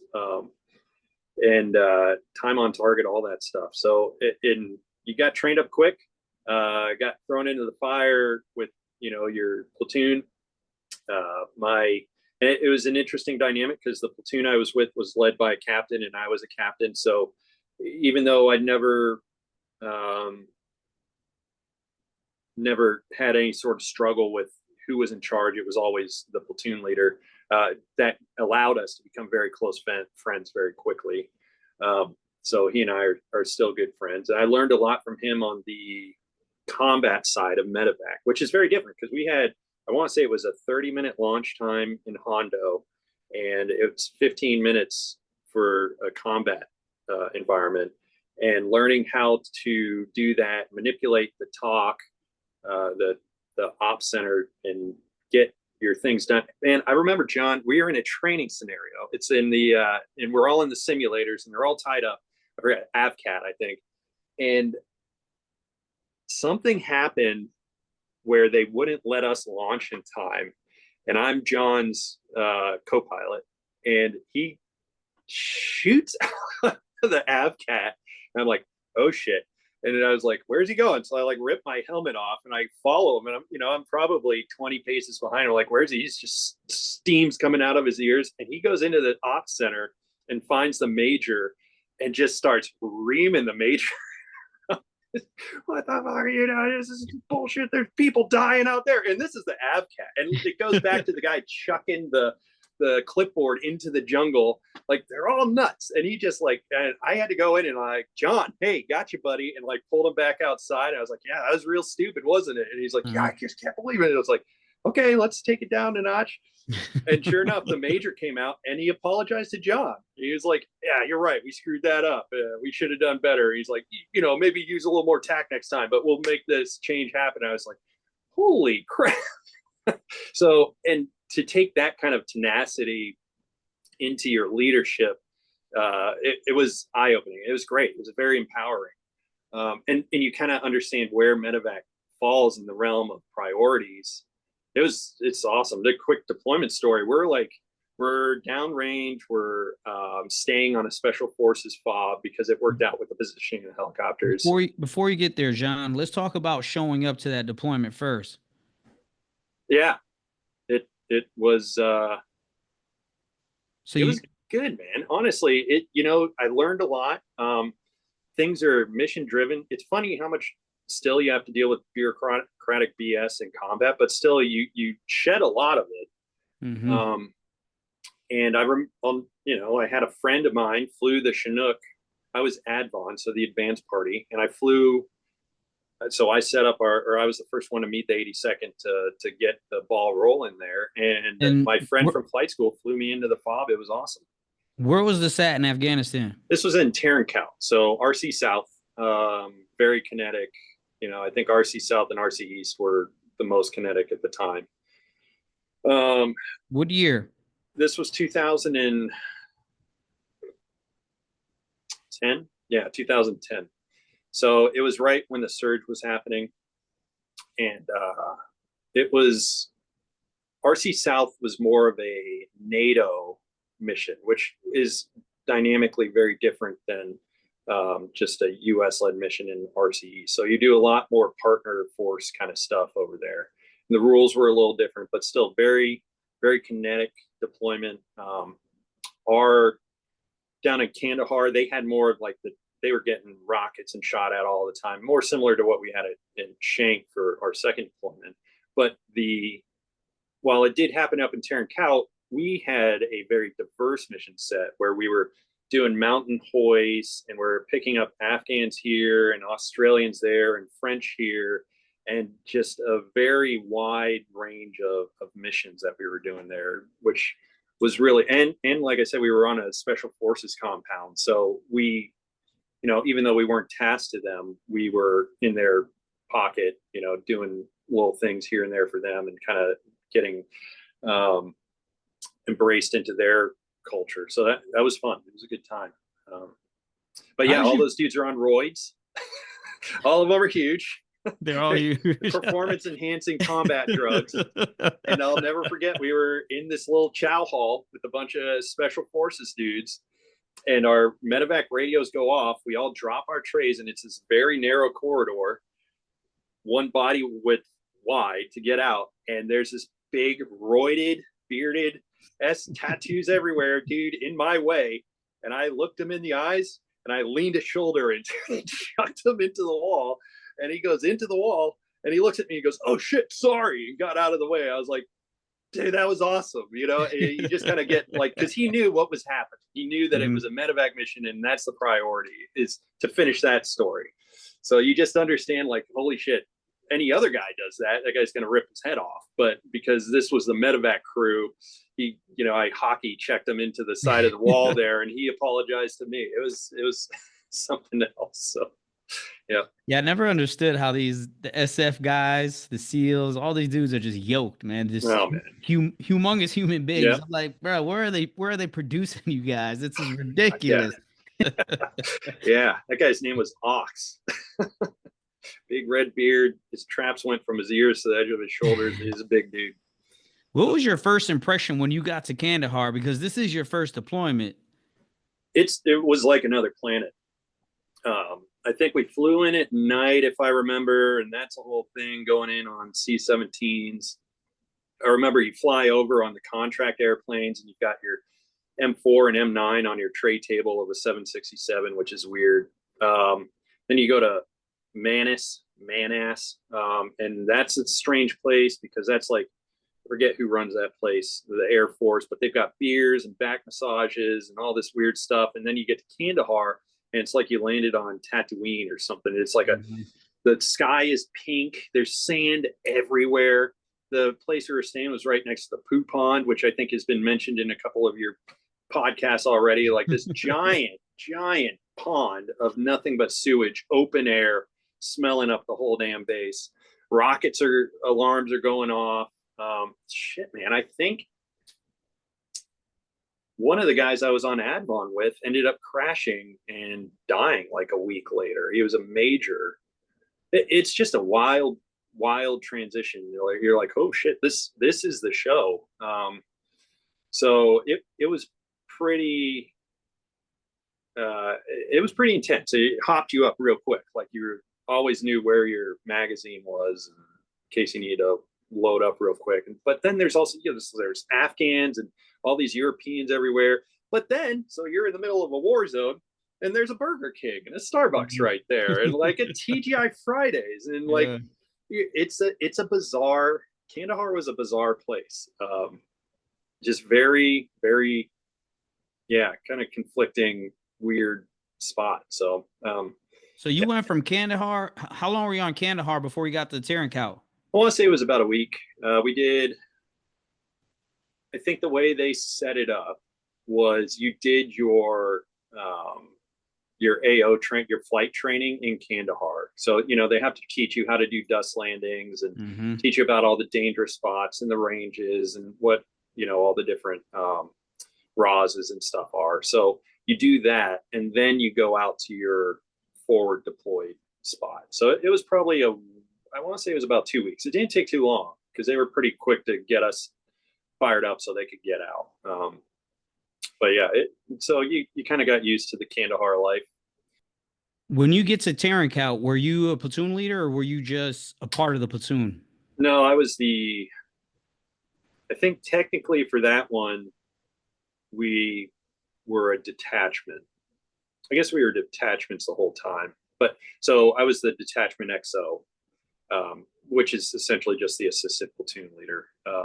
It's a little different for us because you have a seat at the battalion commander or at the battalion table, and you're treated as a company commander, and you have a different mission set. But as far as unit size goes, it's about a platoon, four helicopters usually. So I was the detachment XO, is the official title. What was your most memorable moment during that deployment? Probably my birthday. It was one of those days I was with my good buddy Shep. He was a warrant officer, and he and I were kind of like the team therapists, I think, keeping everybody sane. And we flew, I want to say like 8 missions that day, and it was like crazy missions. Like one was a hoist picking up Australians, and that hoist, like the guys, we flew to the top of the mountain, and they're like, "Oh, they're not here, mate." And so we flew to the bottom of the mountain, and they're, "Oh, not here, mate." And then, I remember Shep gets on the radio and he goes, "All right, we're in a bit of a conundrum here." I think Mac was actually on this mission. Yeah, Mac was. And he's like, "They said he's not at the top of the mountain. You say he's not at the bottom of the mountain. What part of the mountain is he on?" And you're like, "Oh, hold on, we'll get back to you." And then he was somewhere in the middle, and we had to do a hoist to get him out. Then we did another one where under goggles, where we're stacking, it's basically a mascot cow, stacking Afghans in the back like cordwood. Some of them are dead, some of them are not, under goggles. And there's Apaches flying overhead. They're Dutch. And so you've got to tell them what to do because they think they don't understand how the airspace works. And then we had patient transfers. I want to say the Taliban slit a Afghan's throat. I'm not sure if it's the same day or not, but it crazy, slit a guy's throat. And so he manages to run away from them and gets to an SF camp. They bring him into Tarin Kowt. They stabilize him, and we have to bring him to Kandahar now.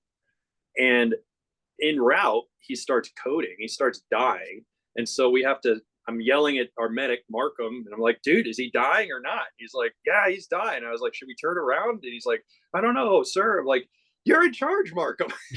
I know you're an E4 and this is a lot of weight, but I get that we're not, technically we're in charge, but I don't know what a chest tube does to a guy and what his blood pressure needs to be in this and that. What the fuck do we need to do? And he's like, "We need to go back." I'm like, "Jesus, all right." So we bank it back. And then the next time they're like, I think we did the same mission again, except now we had to fly at like 50 feet because it was an altitude difference going over the mountains. So we're like yanking and banking through the mountains to get this guy to Kandahar. And John, my platoon leader, I remember we got another mission as we're coming in. So we're landing to reload our med equipment. And John, the detachment commander, runs out and he goes, "Happy birthday," and hands me a Twinkie. And then we got back in the helicopter and flew off. It was a pretty wild day.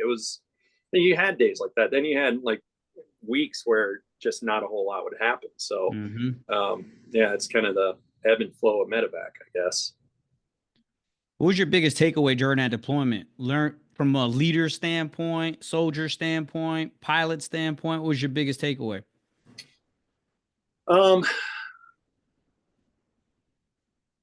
There's a time to be in charge and there's a time to not be in charge, I think is what it boils down to. So I love John to death. He can be a difficult guy to work with sometimes. He'll tell you that too. He's grown a lot, and I learned a lot from him as a leader as well. So nothing against him, but he also can be difficult to work with at times. And I think, like I said, a lot of the soldiers came to Shep and I with grievances and stuff like that, and looking for us to give guidance and things like that. And while it's there, it's good to empathize with them. You got to remember who's the boss. And even though you're captain, I'm not the boss. John's the boss. It's a little confusing because we're both John, but I was like, you got to follow through with him, and you can't talk shit about your leadership. And that's the tone that's set. And the platoon sergeant did the same thing. And so when the entire leadership team empathizes with the soldiers, understands their frustrations, but also you support your chain of command to get the job done. Because I'll tell you what, John cared more about the mission than almost anyone I know. He'd get very emotional, like we discussed, which I'm glad I took that trait from him, because I've had some great stories about that. And so being able to listen to your soldiers, hear their concerns, help them work through those concerns, but also support your leadership and get the mission done the best way it can. And so even though you're not the boss, it's important for managing morale, keeping everybody's head in the game. We lost a few friends over there. I wasn't particularly close, but I know my crew chiefs and medics were very close with some of them. And so to fight through that and have John's back and your soldiers back and fight through all the shit we're going through to get the job done, even if your best friend just died that day. It really kind of, I always wondered how that dynamic would work when you see it in movies. You're like, dude, that guy just got blown away. How could they possibly deal with that in real life? And it's very different in real life, but it doesn't change the fact that you still got to, kit up, suit up, and go fly the mission. So that's kind of the role that I took outside of my, of my flying duties and additional duties, but as a leader and person, that's kind of the role that I took on. And I think it was very helpful. So, John had great ideas. Sometimes it's just very hard to communicate it down to the guys why it was a good idea. Every once in a while, I'd have to be like, John, maybe lean off that idea a little bit. And he was receptive, which that's a good character trait as in a leader too, to be able to listen to people. So that's kind of the role I took there, is keep the peace but maintain the structure. It's hard, man, because everyone thinks like, women in combat are going to cause drama. Dude, it was 12 men and it was more drama every day over some stupid shit. And it took a lot to manage those personalities and keep the ball rolling, leadership or not. And sometimes, it came from the bottom up. Other times it didn't. And there's a time to be hard. There's time to be empathetic and trying to balance that while also managing your own emotions. It takes a lot. It's a difficult game. So. Yeah, I agree with you. How were you feeling when you got back from that deployment? Honestly, great. You get, and you're on a just nonstop adrenaline rush that was a 12-month deployment, and you're just hopped up and you're seeking that rush when you get home, and it can be a little dangerous, but you've learned a bunch of stuff. You're more confident in your abilities to fly, and lead, and you feel like you made a real difference over there, which is another nice thing about MEDEVAC. Is you just really don't have to get wrapped into the politics of it to know you made a huge difference. So you're feeling good. I'd say I rode that adrenaline out, and I wasn't worn out. And then we had another deployment immediately after that, and so you just didn't have time to get worn out. It wasn't until after the second deployment I had to take a second and reevaluate where I was mentally and emotionally. But you just kind of ride that high after you get done. And then, most guys are getting promoted or moved into different positions. So you're assuming that new role. So there's a lot to be excited about. And as a MEDEVAC unit, we didn't lose anybody. And so that was, you feel very fortunate to bring everyone home, complete all the missions, do some crazy shit, have some good stories. The folks that were lost were in the task force, but not the MEDEVAC unit. Yeah, so, I was feeling pretty good. And like I said, now I felt comfortable going in to be what would be a platoon leader / detachment commander or leader, whatever you want to call it. So you find out you're getting deployed again. How are you feeling? Good, man. I'm telling you, I felt like I had all the tools in the tool bag. We had like a fresh bunch of lieutenants come in, and even of the folks that were there from the original deployment, I was still the most senior, and I had Honduras under my belt, which they all came straight from flight school to Campbell. So I was feeling pretty confident in my abilities and ready to take the reins, because that's, I spent a year as a detachment XO in Hondo. Then I was assistant platoon leader. So, I was always a bridesmaid, never the bride. So they made you the platoon leader So before that next deployment? this is the show. Like you're the boss. And to be fair, even before we left, I knew this was going to be like my capstone. Regardless of where my career went, I knew that this was going to be the most valuable part of my career. So it was like getting ready for the Super Bowl for me. Why did you feel that was going to be the most valuable part of your career? There's a point where you get promoted so high that you're not where the rubber meets the road. In the MEDEVAC command structure, you get to be a company commander as a major, which is good, but you're not going to be, you're going to be at the flagpole, whatever the main base is. You're not going to be out at the forward sites. And when you're at the flagpole, you have a lot of support, whether it's leadership support or logistical support. And you're not kind of, you're making decisions, but you're not out on your own in the Alamo trying to fend off, the enemy. So it was, you just know that this is going to be where the rubber meets the road. This is where I'm going to make the most difference personally with individual interactions with the soldiers that I work with. Once you can still, man, I mean, you can be a 4-star general and have a huge impact on people's lives, but it's not going to be the face-to-face interactions of guys who were just in a firefight or covered in blood and all the blood and dust. It's just, you're further and further removed from the action. So this is where you can make the most difference and still be in the fight, I think. Mm-hmm. I think there is something to be said for the major commands, but it's still not quite as in the weeds as the forward site. So you show up to not Kandahar, you show up to Bagram this time. Mm-hmm. How soon did you find out that you were going to go to an outpost? Oh, we knew before we went. I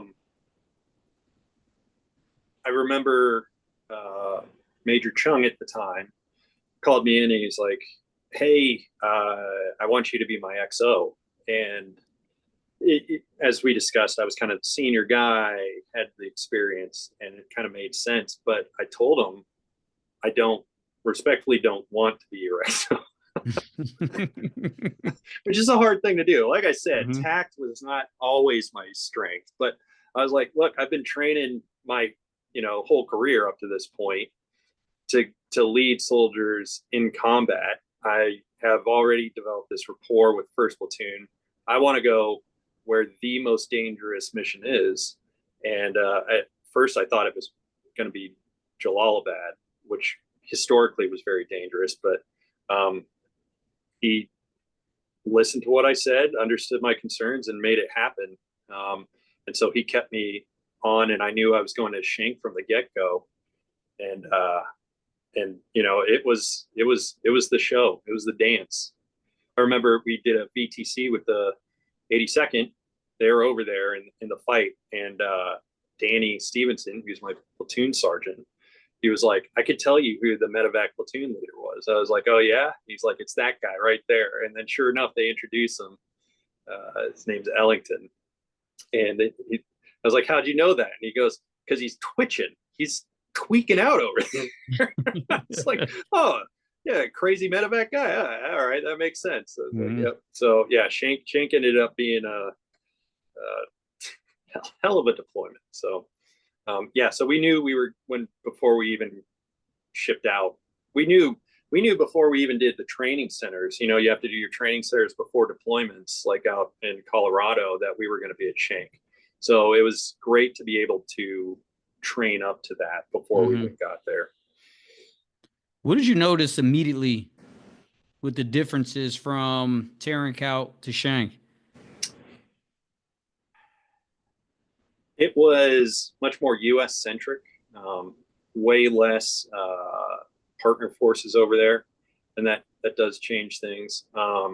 The indirect fire from mortars and rockets was daily, and you could tell that everyone was just really beat down when we got there, and that the op tempo was high, and it wasn't our own little MEDEVAC world over there. Like at Tarankout, we were on the Special Forces FOB, kind of in our own little world, because we didn't deal with the aviation side of things as much. But here we were much more integrated at Shank. Then fortunately, I was able to command the Warrior and Ghazni forward sights from Shank, and that was a whole nother atmosphere. So it was good to have a breadth of experience from different sides to know how to interact with aviation assets and whatnot. So it was just it was gritty, and you could tell things were intense over there. Yeah. So I want to be clear on this. You had 3 sites that you were in charge of. Yeah. Yep. And originally it was myself and another captain, and he was going to lead one of the sites, but he would report to me. But he was like a true peer. He wasn't like just pinned on captain, and no hard feelings against him. But I told Major Chun, I was like, it's not. I need solidarity on who is in charge here, and Russ being my peer, it erodes that. So I need someone who will more adequately fill a subordinate role. And they sent me two of the most capable lieutenants I think you possibly have, and we were able to do that. And it's kind of like I said, you got to support the chain of command, and it just wouldn't have been right for me to be leading Russ. I don't think that just doesn't. I don't think that would have been the best dynamic, and I don't think it would have been the best use of his time either. So it was a small fob, and I think him staying there, that would have been rough for him. I think so. I think it worked out to the best. But yeah, in the end, it ended up me being myself and Danny leading 3 fobs, which in the most dangerous part of Afghanistan, which was the most dangerous part of the world at the time, and you go, fuck yeah, let's go. Mm-hmm. So it was it was it's kind of what I asked for, and it was something else though. Yeah, I would agree with you. Knowing both you gentlemen, that I think it was the right call to keep you separated. I think one of the biggest things, especially with different personalities, if you see leadership conflicting all the time, that's going to hurt the enlisted and the people you're leading, because they're not going to know who's in charge, and it's just going to cause a lot of problems. There's one thing I learned being a business owner. It's called the law of the architect. There's only one business owner. Everybody else, they just have to buy into the vision and help you build that vision. And that applies to, being the commander in a company, being the PC in an aircraft. That just applies to a lot of things in life. There has to be one, just for that clear communication. What was one of your biggest takeaways? What was your most memorable moment from that deployment?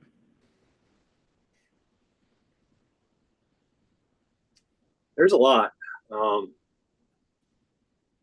Like it was a while. We had, I'll just rattle off a few. We had a 5,000-pound VBID, vehicle-borne improvised explosive device, hit the base, and we were at least a quarter mile, maybe a half mile away.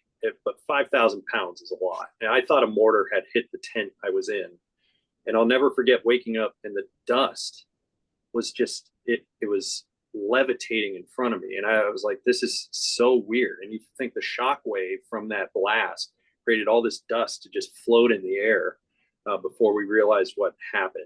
That was pretty crazy. And then I also had a few missions where my guys are engaged in firefights on the ground. One with Danny, that was another 7-mission day. It was a wild day, and this is crazy. We're doing this mission. My radios don't work. One of my radios doesn't work, so I can only talk to. I want to say I could talk to the other aircraft, but I couldn't talk to the ground force. So we're going in to rescue this unit who's in a troops in contact. They're getting shot at. They're in the middle of a firefight. So because my radios don't work, I'm the chase aircraft. The lead aircraft comes in and gets shot.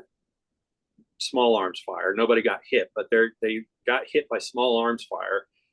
Dropped Danny off with his medic that he's training, Michael White. and they get into a firefight on the ground. Meanwhile, the helicopter's getting shot, so they up and leave. Because I get it, guys are like, I'll never leave my guys on the ground. Like, dude, if your helicopter's blown up, you're not doing anybody any good. So they're in the middle of this firefight. How does that happen? And then they run. Hold on, I got to get this straight here. No. They land. Danny and Mike get engaged on one side.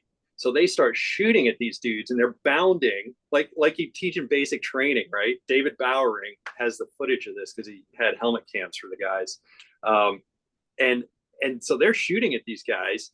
Meanwhile, out of nowhere, the patient gets loaded on the other side of the helicopter. So the crew chief, who's not a medic, is like, "Well, shit, I got the patient, and we're getting shot at." And so the pilot's like, "Fuck it, we're out of here." So he takes off with the patient. Meanwhile, Danny and Michael are bounding towards safety, engaging the enemy. They get there, they see the helicopter go away, and then they're like, "Where's the patient?" They're like, "It's on the helicopter." And you're like, "The one that just left." And so now it's our turn to go in and get Danny and Michael. And so we have to come in. It's a hot LZ now. They know where we're landing. So Ashley, who I can't remember if he's PC or PI, but anyway, he's flying at the time, so he's the pilot flying. He comes in to land, and an RPG goes right under the aircraft. We have to do a go around, and it was on the blind side, so the opposite side of where Ashley was. And I'm like, "Hey, let me fly this next one in. I can see where the fire's coming from." So then I come in, do another landing. Meanwhile, my guys are yelling about Danny getting shot at, and they're like, "Danny's down." I'm like, "What the fuck does that mean?" And so we come in and land, pick up Danny and Michael. Then we had to go fly to another LZ to go drop Danny and Michael off with the patients. If everyone's following this, because there's no one to medically treat that patient on the other aircraft. And so we drop them off. There's a huge RPG crater right in front of us.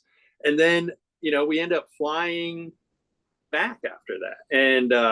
And funny thing, Michael thought he left his M9 on the LZ, his pistol, but he really at the end of the mission, he was so hopped up on adrenaline that I think he passed out and threw up or something like that. So they cut his M9 off in the aid station, and we didn't find it till the end of the deployment. So we thought we were going to have to go do like Hands Across America looking for an M9, but it was in the aid station the whole time. And then the kicker on this, long day, there were a few more missions after that. The kicker on this is my college roommate was the ground force commander that day. And so I rescued his guys off of the airfield. And you're just like, holy crap. Like, what is going on here? Like, this is made for movie stuff going on here. So world. Yeah, that was kind of the craziest. We did a lot of, I could go on for hours just talking about that deployment and the war stories going on there. But yeah, it was a wild time. So getting through the leadership there, working through the morale. Like I said, we were constantly getting rocketed. We were constantly getting used, we're constantly getting shot at. And I would argue that we had the highest morale of all the MEDEVAC sites. And to be able to do that, I think, was a big leadership success on my part and Danny's part, and the platoon leaders, Matt and Alex. And then all the NCOs, man, we had some great NCOs. Matt was one of my NCOs. I know we can talk about that for hours too. Just being able to empower all those people, keep the morale high in such a high up tempo, dangerous situation. I really, on the whole, consider it a great success. There's always things I would change, but yeah. I think resilience builds bonds that you can't explain. I think that's why, because you guys were pretty tight, but you guys are the ones going through the shit all the time. So you had that constant, things going on to keep you guys strong, to make sure that you were there for each other. So it's just these natural bonds are just being built over and over and over again. How do you think you and Danny held everybody together with so much stuff going on? I think it was supporting the chain of command. So if I said something and Danny didn't agree with it, he would never tell anybody, even hint Mm. at it down below. And then I even, Chris and I disagreed on technique mostly. He was operationally very smart guy, and he did a lot of solids for me. But technique wise, he and I were very different, leadership wise, and we disagreed a lot. But nobody knew that at the my level and below. And so to keep pushing that down, support your chain of command, support the mission, that helped. And then also to continue to um, delegate authority down as low as possible, to get as many people involved in the mission and making decisions as possible. So it feels like everybody has a voice, and their opinion matters really helped, I think. So even, you get the lower enlisted guys who felt that they could contribute one way or another to how things were accomplished. I think that really, and also to just push a culture of, you are elite. I get it. You're not a special snowflake, but we are going to be the best medevac team in the world. And even as, there was nothing really special about us individually. It's not like we're all a bunch of super soldiers.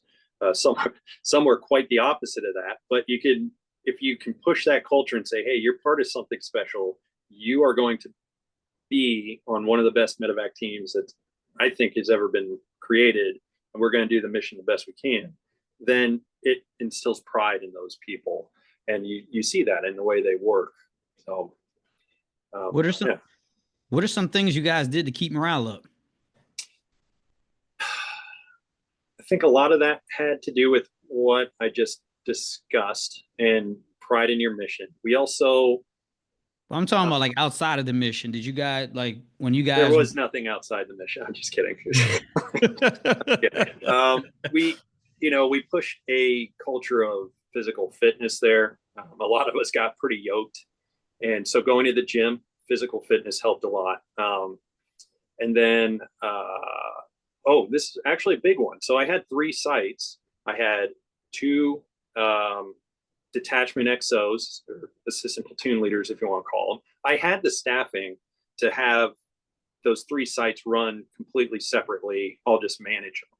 But what I ended up doing was creating a rotation so that nobody got stagnant. And I think that actually, apart from my bubbling personality, I think that had a huge part in keeping morale high, because people were always on their toes. They weren't getting stagnant. They weren't getting complacent, because Warrior was a small fob. You had literally no other aviation assets there other than our medevac team. If you just and you didn't have very many missions there, if you let the guys just sit and rot and play video games for 9 months, they'd start to, the complacency, the discipline would all start to disappear. So you'd rotate people out, and that helped. Now, Alex was primarily the Warrior leader, and Matt was primarily Ghazni, and I actually switched them to at a certain point. But so you did have that continuity, but I would even pull them back and say, hey, you're going to be the HMFIC here at Shank, and I'm going to go to your fob for a week, and I'm going to be down there. And so I would even rotate myself out to see how things are going. And I really think that played a large role in people not getting complacent, keeping morale high, and having respect for each other, because you'll see, like J-Bad, Jalalabad, and Bagram, we had beef. We were constantly at each other's heads and button heads. And I think a lot of it had to do because we didn't see how they were doing things. They didn't see how we were doing things as much. And you just you start being like, what the, they're doing a hover down method. I guess they don't get shot at up there. Pussies, but it's like, and so you develop this beef against the other fobs. But if you're constantly rotating people between fobs, how can you have beef about a fob that you're going to? And to Major Chung's credit, he did that with, I think, everybody except for me. At one point, we had all the platoon leaders and staff come through Schenk, I think, just about every one of them. And in hindsight, I should have taken him up on that offer and gone to see J-Bad. But Jared was the leader up there, and he was my roommate. He came from Korea, so like, what does he know? I think we like the back and forth went because, like you said, we just don't know what's going on at other spots. Mm-hmm. Plus, there's always that playful competition there. Yeah. Yep. You Yep. know, so Yeah. Yep. it Yeah. was I good and bad. remember you guys got hit with like a 250-pound V-bid, and we're like, "Oh man, we got hit with one too," and we're like, "Shut up." I I know I showed up to Shank after that. How big was the bomb again? They estimated between 3,000 and 5,000 pounds. I know I showed up there a few days later to pick, move people, and man, I when I saw the devastation, I was like, holy Yeah. moly, this is unreal. Yeah. Yeah. It was wrecked. So what, and this kind of what I'm getting to, I won't get too far ahead of myself, but think about how crazy it is that I'm just like, yeah, you guys got hit by a 250-pound bomb, whatever. That's a Tuesday for us. Like, you just don't appreciate how nuts that job was until you've separated from it for a while. So, Correct. I agree with you. I think it's kind of weird what we consider normal mm-hmm. sometimes, Oh, especially yeah. especially back then. Yeah. You are strung tight and you don't realize it. It's because Hmm. that's everyone else around you is that way. And then you get out and you're just like, no one else is like that. Probably healthy, but Jesus, we were the stuff that we thought was normal is so bizarre in context outside of the military. It takes a while to wrap your head around that. How old are you when you were in Afghanistan a second time? I felt like I was 50, but I think I was 27 and 28. So you're 27, 28-year-old man. 27. Yeah. You're a captain in the army, second deployment. Probably went through the worst deployment of your life. This your last deployment? Yeah, that was my last one. Yeah. Your last deployment. How are you feeling when you got back home? That's when things started hitting a lot harder. Because, like I said, I kind of knew that was my peak. That was going to be my zenith in my career. And so now you kind of start looking at what else do I want out of this? And then on top of it, it's a huge adrenaline dump. We didn't have a deployment on the horizon. I knew I was going to be PCSing at some point, and you're just like you're just deflated essentially. And so that the feeling when we got back was way different. Now, we still rode that adrenaline high for a while. Myself and a few of the other officers got places down in Nashville and right downtown, and probably took about 30 years of our lives off of our livers there. That great decision, but man, it definitely physically took a toll. But had an awesome time when we got back, and we rode that high for a while. But then eventually it all starts to wear off. You can't ride that wave forever. So yeah, it definitely emotionally and mentally got a lot more difficult as time went on when we got back. So When did you start noticing something was different or that wind down began?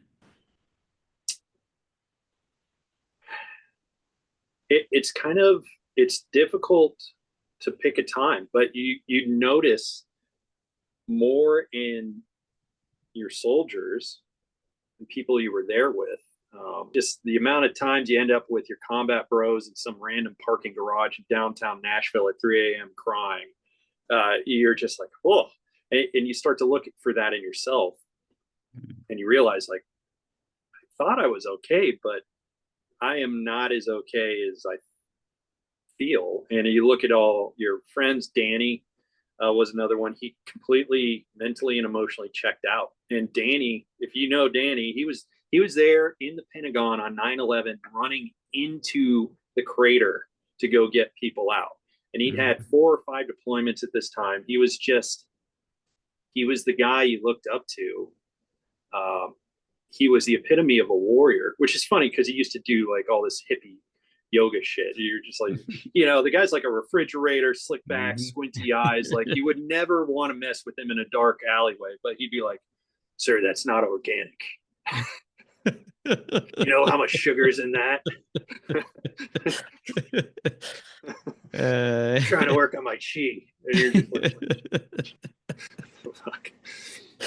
That's But exactly how he sounded yeah. too. Gonna go do some breathing exercises. All right, man. And then he'd go like deadlift 500 pounds. But he was, and so you see guys like that even though he was my platoon sergeant or detachment first sergeant, I looked up to him, and you see him start breaking away, and the stuff he's going through. You see all your guys start detaching emotionally and not getting the same drive, and then you go, why am I not feeling that way? And you realize, oh, it's just because I'm a terrible judge of myself. I am feeling that way. I'm checked Mhm. out of work. I don't care what anyone says. And no, the new lieutenants, the next rotation of lieutenants were briefed not to interact with me because I was just an angry, grumpy old captain. And I'm like, Damn. I didn't think I was that angry. But then, I started chewing people out. That's not my style. I don't like yelling at people, but I just realized that I'd snap a lot quicker. And so it's just kind of a culmination. It doesn't happen instantly, but then you look back on it, you're like, the amount of, don't get me wrong, we had some phenomenal times down there drinking in Nashville, but the amount that I was drinking, uh, just it astronomical. And it wasn't just because I wanted to go have a good time. Mhm. Um, it, in the, well, and it's not necessarily that I just cope through alcohol, but you look at how much I had to go to the gym, or I was grumpy, or I had to do XYZ. Now it's better to do the healthy coping mechanisms, but um, you just realize how much you're having to cope, and you're like, fuck, man, this one had a lot of weight to it. So, um, Yeah, I look back now and I think about first platoon. You were first mm, platoon, right? And I think about the impact that rotation had in a lot of you guys. yep, We're talking about some seasoned veterans here, man. yep, And that shit, a lot of you guys, I was close to a lot of you guys, and just to see the profound impact it had on you. yeah, It's now that you look back, because we have to, you said something very alarming a few minutes ago. We don't realize nothing's wrong with us until mm, we get away from each other. yep, And we start realizing, like, I'll never forget my first job. Quick story on my end. yeah, My first job, I go do this assistant project management. It's probably the only civilian job I've had, to be honest. So I'm there one day in my cubicle. I don't know what I was doing. The guy sitting next to me, he looks over at me, my buddy Carl. He goes, Jason, you're an adrenaline junkie, aren't you? Now, mind you, I just got out. I'm not even out the army yet. I'm mm, retiring in December. October, I'm working at this place, right? So I'm still technically in the army. He goes, you're an adrenaline junkie, aren't you? I'm like, no. Why would you say that? He says, I could just see how you move and how, fired up. And he said a few other things. And then it dawned on me, I'm like, damn, I am an adrenaline junkie, man. This mm, is why I'm doing the things I'm doing. I'm looking for that dopamine hit again, yeah, right? yep, And I I tell people it is flying in combat is something you can't replicate here in America. You can't do it. No matter how much we try, how fast we drive on the highway, you just can't replicate it. mm, But you hit the nail on the head. We don't realize we have a problem until we get away from all the people that have the problem. Same yeah, problem we have, right? yeah, yeah, And then your family's like, you okay? Like, yeah, I'm fine. Why? Well, blah, blah, blah, blah, blah. I'm like, damn, yep, I don't know if I'm okay. yep. So Yeah, the I remember First Sergeant Bailey was like, I'm going to send all of you, the entire platoon, to counseling. And I was like, fuck, you are. But in hindsight, I should have been like, please send us all. So, and then you do the soldier readiness pack. It's like, it's big hanger, just for people who don't know. and you go through all these different stations, getting all your shots, and you're writing your wills and taking your photos and doing all this shit. And I remember getting back, you do the same thing to in process, and there you get to like the psych table, and they're like, "Hey, have you seen any dead bodies? Yes. Have you been shot at? Yes. Have you, whatever? Have you shot at anyone? Well, no, my crew has. Yes. Okay. And has it, XYZ? Have you been next to an explosion? Have you been next to? And you every single one you're ticking off, and the guys are like, "Oh my god!" And then they go, "Are you a medevac pilot?" And you go, "Yeah." And they go, oh, okay, that's why. And then they just pass it off like I've got some magic shield on me that's like makes me invincible because I'm a medevac pilot. And that's how you end up yelling at cadets, chucking your clipboard out in the middle of the woods, So yeah, I laugh out of, not because I don't take it seriously, because it's crazy how we all relate with the same story. That I don't know, people think that we're not supposed to be bothered, and then and it adds up. And besides working out and drinking, how else were you coping with things? I think a lot of it was I think this was a good thing, was surrounding myself with people who knew what I was going through. And honestly, we never even verbalized it like, "Hey, I'm going through something." It's just, these were dudes, even if they weren't in our unit. Some of my good friends were field artillery officers and infantry guys.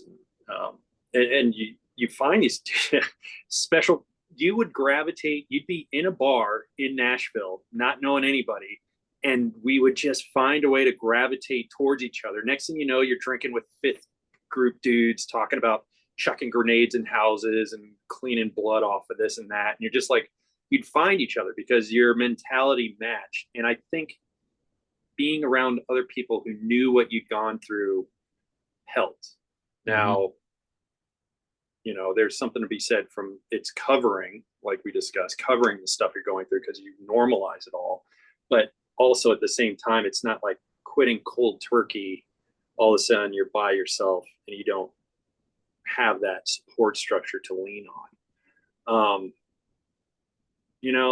And that, honestly, that's pretty much it. If you're sleeping, I slept a lot. I mean, I've always slept a lot, but I was oversleeping a lot to kind of deal with that stuff. I wouldn't go out and say I'm an alcoholic, but I'd go out and party and binge drink. So, I didn't need that drink to get me up in the morning. But when I'd go party, it was to limit every time.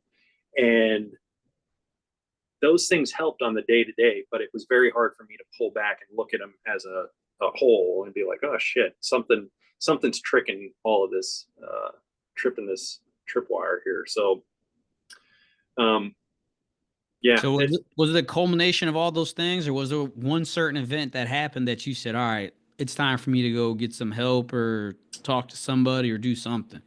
I think really because you're in the environment, I became aware of it because of the soldiers I was with, that and the way they were acting.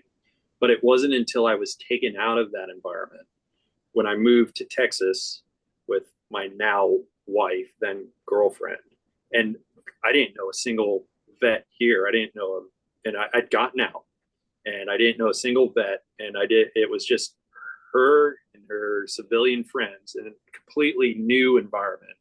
And the black and white contrast from like hanging out with people who haven't been through it versus what I'm going through, you're like, "Oh, I am."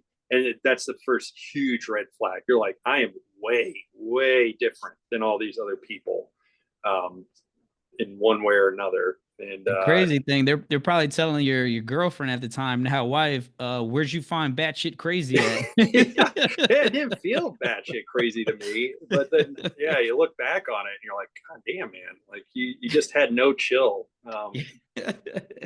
It's crazy. Yeah. So, and So that kind of opened it up. let's Uh, backtrack real quick. You get back from Afghanistan, second deployment. What happens next in your military career? well, I started looking for, um, special ops jobs because I'd figured I'd done everything I could with the medevac mission. I still think it's the best aviation mission there is, but it's like, when they say you don't think you have anything left to learn about something, you should stop doing it. And there's always small room to learn stuff, but I'd hit all the big blocks in the medevac mission. I was like, I want to find something else and see the other side of it. And so I started looking for special ops gigs, and branch didn't cooperate because of med service. There's a big disconnect there. So that didn't work out. Then I ended up going to Rucker, and it's crazy, man. You go from being like the poster boy. There I was at Schenck, literally fucking Captain America. I am the best medevac officer in the world. If you whatever metric you want to use, like, and then you screw up, and your laurels and your bravado gets ahead of you, and you get in the wrong place where people don't understand, what you're going through, and they're looking to cut people out of the Army at the time. It was during the sequester, and next thing you know, you're out on, figuratively out on the street. And it's just this very unceremonious, unglorious ending to a 10-year career. Like, I made some great friends at Rucker. I learned some stuff. I learned some big life lessons. And ultimately, I think it's worked out better for me that happened. But it was not necessarily, if I could do that part over, I think there are some things I would change. So let's unwrap a few things. The first thing is, if there's one thing I don't love about the Army or like about the Army, Jimmy Shields said it best. The Army's not going to love you back the way you love it. And I even talked I talked about another podcast, and I'll bring it up again today. I've had a talk when I was going through ACAP with a 06 that was retired. And he saw that there was a serious problem with the way the Army was, during that drawdown period, getting rid of soldiers. And like you just said it, because even when I thought of you, I was like, shit, Captain Keutmann, that's the poster boy. That's Mr. California. That's the dude that's Captain America right there, right? I didn't know what happened. I'm learning all this right now, but you go from essentially being up here to like being crushed literally in a short amount of time. Yeah. And like you said, you go from being a combat hero to being put out unceremoniously, just gone. Like they're treating you like you did something wrong. You got caught with drugs or whatever, something bad, very bad in the Army. They just get rid of you like that. And that's very unfortunate, because I know so many soldiers that this has happened to. And we're talking about combat veterans. Like these dudes are racked with awards, good OERs. They are amazing soldiers that probably made a bad decision somewhere along the way, but it's like you just said, right? Mm-hmm. If we're good leaders, we got to figure out, why is this amazing soldier acting this way? Is it because he actually been in all these deployments and now he doesn't know how to really, communicate, handle situations, high stress situations? There has to be a reason. And I think a lot of leadership failed on that end of trying to figure out what's the root cause of these problems that we're having. Mm-hmm. And it's unfortunate. Yep. Yeah. I think it's just a product of the Army, unfortunately. I think it's always been that way because it's a big bureaucracy. And like we discussed earlier, I don't think necessarily the best people always rise to the top. I think they can, but it's not the majority most of the time, I think. And so you get the careerists who are there with no empathy, and it's just unfortunate because the Army is an amazing place. It really, there's nothing like it. It's the best, some of the best John, times of my you life. said something very, very, very strong right there. And it's happening right now in just society, in business. The best people always aren't picked or move up to the top or are selected or whatever the case. And I'm realizing that sometimes it is the shithead that's willing to shit all over everybody at every cost. They're Hmm. the ones who they're the ones who get put in charge, or Yep. they get those promotions. And as a businessman, I'm even realizing that. Yeah. I'm like, man, what did this guy do to get all this money? Hmm. And then you do your research, you're like, and I'm seeing a consistent pattern with it. Like, man, this is kind of odd. So Yep. I would have to agree with you on there. Maybe the best person doesn't get, promoted or get put in that leadership position. It's the person that does, I'm not gonna say those backdoor deals, Yeah. but the one that rubs his nose a little bit more, they may Yeah. get, because it's about who we know, not what we know, right? Right. Yep. Yep. When you said you learned some of your biggest life lessons in Rucker, can you share one or two of them? Well, I think that was a big one. Was just being able to take extreme ownership of things. I've never had an issue saying something was my fault, but I've also never had an issue justifying why it wasn't my fault too, in the same breath. So I think that kind of was a character shift for me. Um, so that was big there. And then what else? You got to lean on the people next to you. Mm, Like I said, I actually made a lot of good friends, um, and they helped me through that emotionally and mentally. And you've you've got to stay resilient too. That's hard because when it felt like I was being gaslit because the it wasn't it just nothing about what was happening made sense to me. And maybe I should have taken a step back and not looked at it from, Captain America goggles, but like from an mhm. organization that's slimming people down. But at the time I couldn't do that. And so it was very difficult to try and get up in the morning and stay resilient.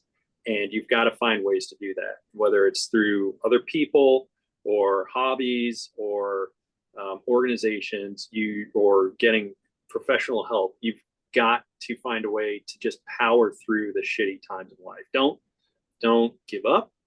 Try to get out of bed in the morning. If you all you do is get out of bed, and you can make yourself an omelet and then go back to bed. Hey, you got out of bed, man. Like, and you got to just keep doing that until you power through the bad times. Because if you keep doing that, eventually they'll end. But if you succumb to it, then you could just end up in a spiral that you may or may not recover from. So you just got to find the silver lining, even no matter how small it is, to try and make the most of what you can do for that day. And so that it helped. It was hard, but that's kind of building that mental resilience and emotional resilience throughout the way. So Yeah. Going back, looking back, now that you're older, more mature, what's the one thing you would change about that whole transition from 101st to Rucker?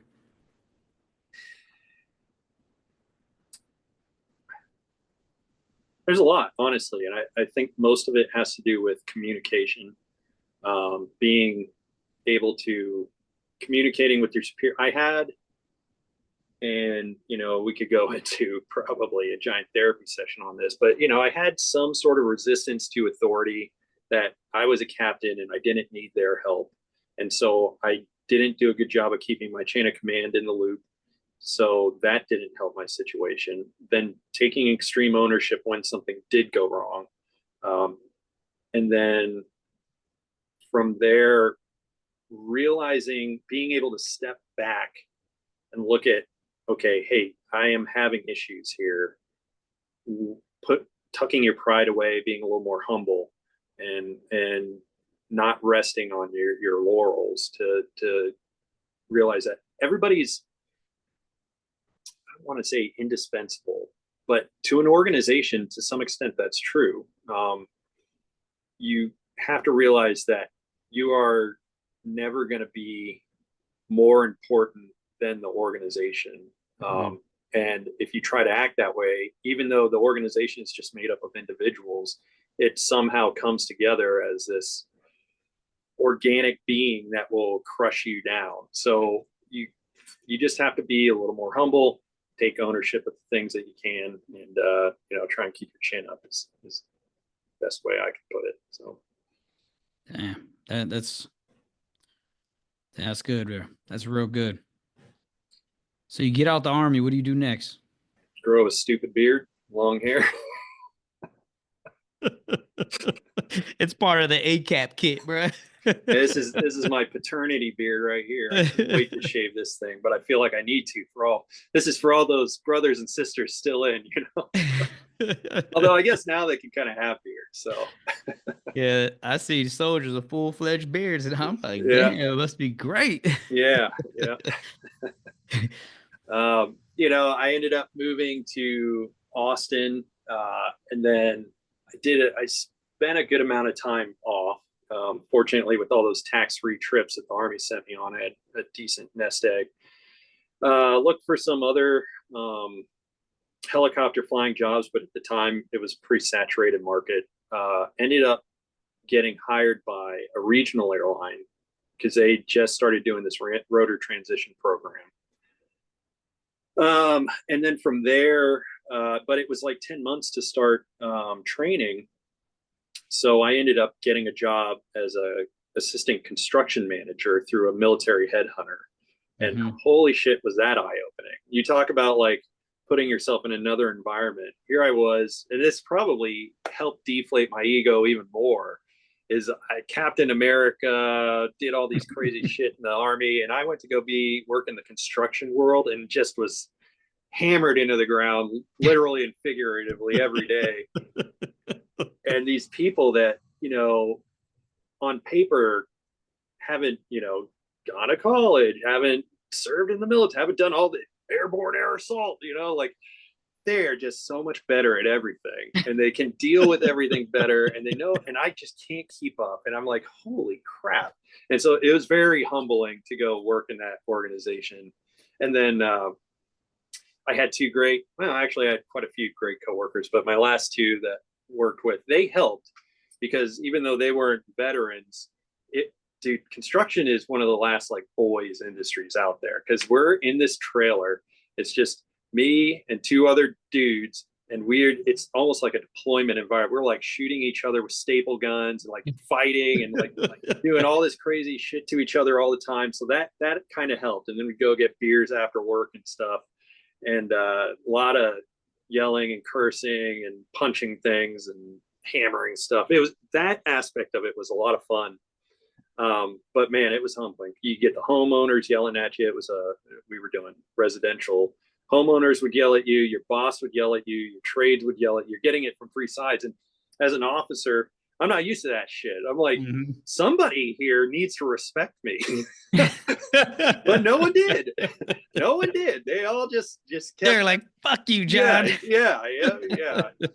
Pinche, like chulo. Like, I learned a little bit of Spanish while I was doing it, but man, it was very humbling. And I told the guys I worked with, because I had some fun war stories. I was like, honestly, like I did harder things in the Army, but the day-to-day at this job is more difficult than the day-to-day at the Army. This is brutal. We were, you spend at least half your day outside in the elements, and then the other half is in doing PowerPoints, getting yelled at people. Not PowerPoints, but like Excel and stuff. And you do that for 12 hours. You're managing crisis and getting yelled at, and it's just a nonstop barrage for 12 hours every day. And you get done, and you're just like, I'm spent. I, don't have it in. Like, it's one of those where you're driving home and like the steering wheel feels heavy. Like it was a good job. I'm really glad I did it, but it was way more difficult. It, like I said, definitely took me down a peg or two to see how terrible I was at it. We have to be humble sometimes, right? Yep. It's that's how I felt when I opened FitRev and started, dealing with the public, and I was getting shitted every day, just getting constant shitted. I'm like, man, I want to go back to the Army. Fuck that. You're right, and you just gotta take it. You can't take it, right? Do wall-to-wall counseling or scream back at them, and then your whole business is screwed. So exactly, man.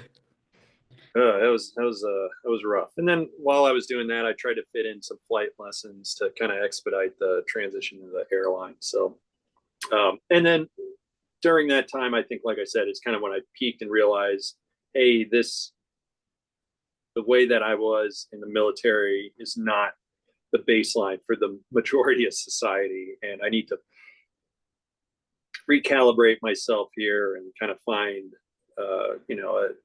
a new normal, if you will, or whatever you want to call it, just so I can physically, mentally, and emotionally get more out of life. So, which that's been, that's a still ongoing process, but Oh yeah, that's an everyday thing. yeah, yeah. With you going through everything you dealt with, how much did you lean on your grandfathers and your dad and your brother at that time? And if you didn't lean on them, what besides your girlfriend and your wife right now, who are the other peoples you leaned on at the time? Um,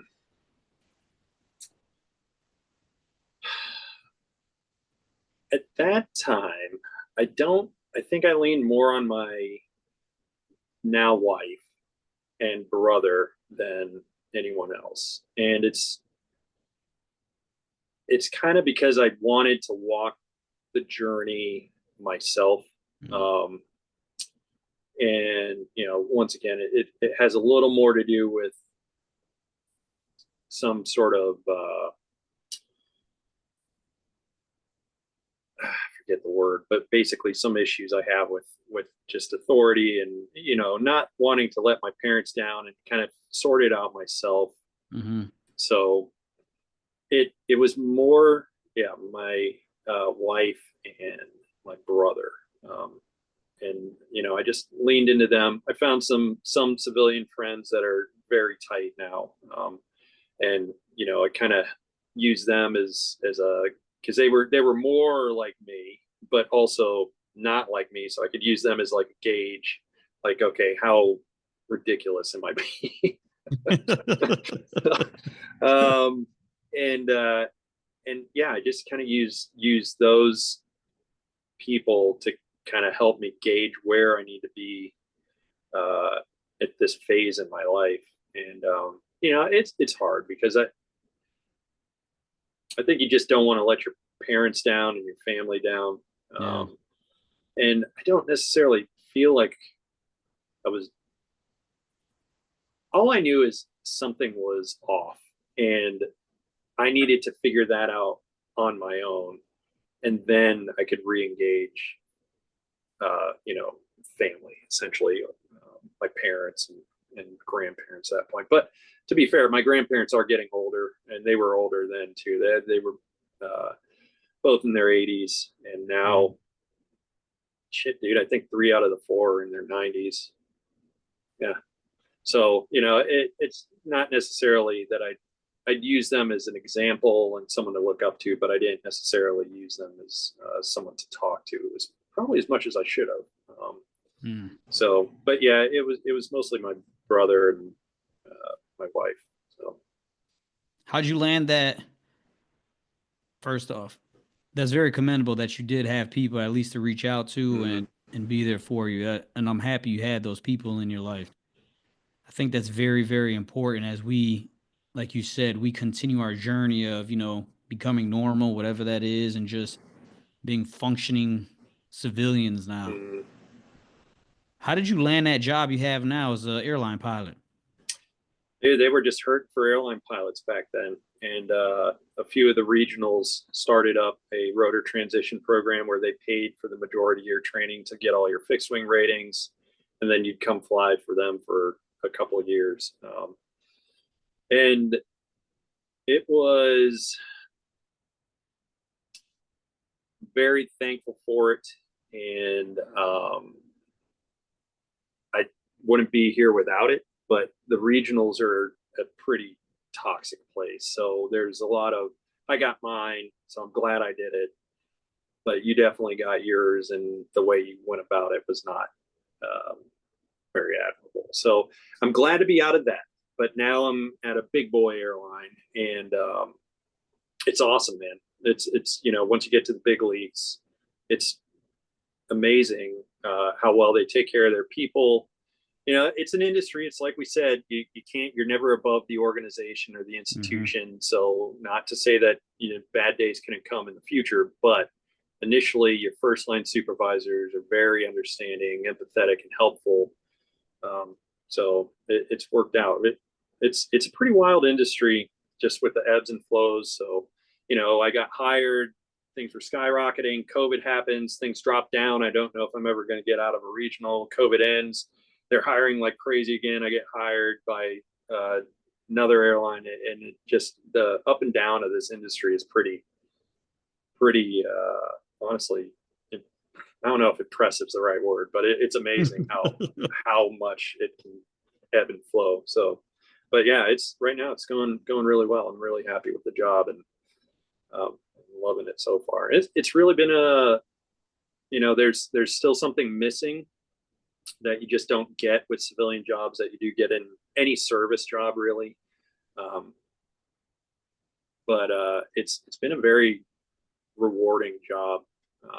Flying an airliner has been surprisingly more exciting than I thought. It's not going to be your MEDEVAC flights to point of injury, but it's still, you go, dude, I tell you, the weather and stuff airlines fly through like, and their crew rest rules, this job is good at it, but the last job they do things that would have been in the military highly illegal. They check the box FAA wise, but you're like, damn, man, they had better crew rest rules in the military than flying an airliner. That's wild. So it's been interesting. It's been more challenging than I thought as far as some of the flying has gone. So, and it's fun. It's a good job. Yeah, I enjoy it. What's the biggest difference aviation wise from flying helicopters to fixed wing? I fly, it's funny, not very many helicopter pilots are airline pilots, and they all look at us like we're wizards. I always thought like, man, those jet guys must think they're so cool, but they look at helicopter pilots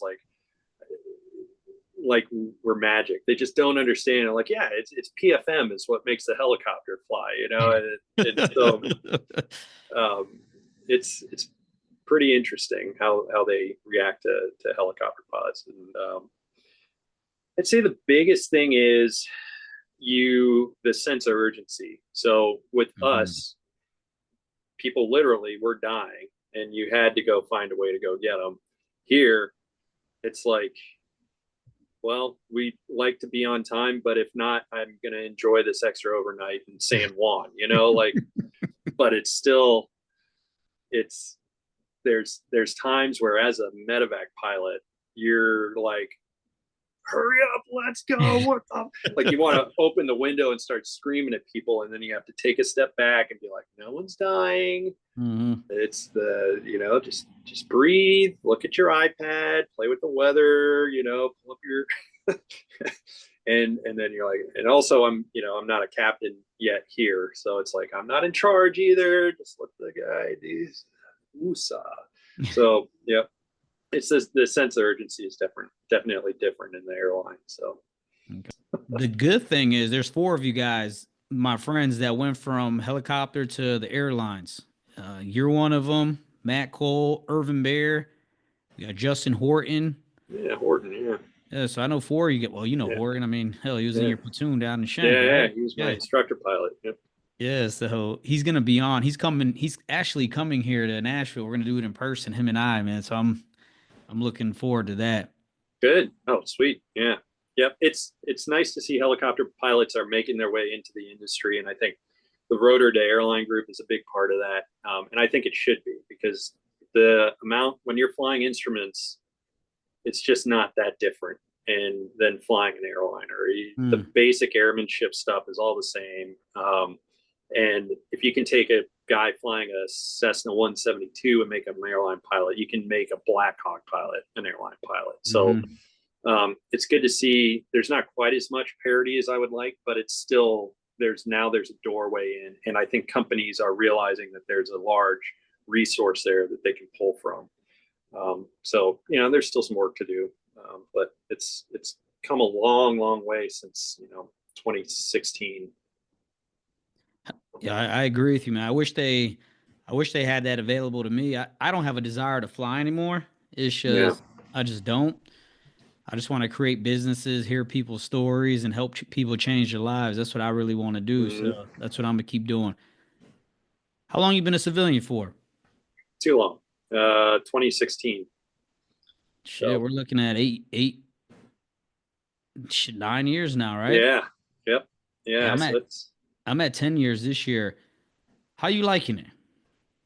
I really like it a lot, but there's parts that kind of shock you, and you get out and you're like, oh, freedom. And then you're like, what do I do with all this freedom? Like, who's going to tell me? Where's my branch manager?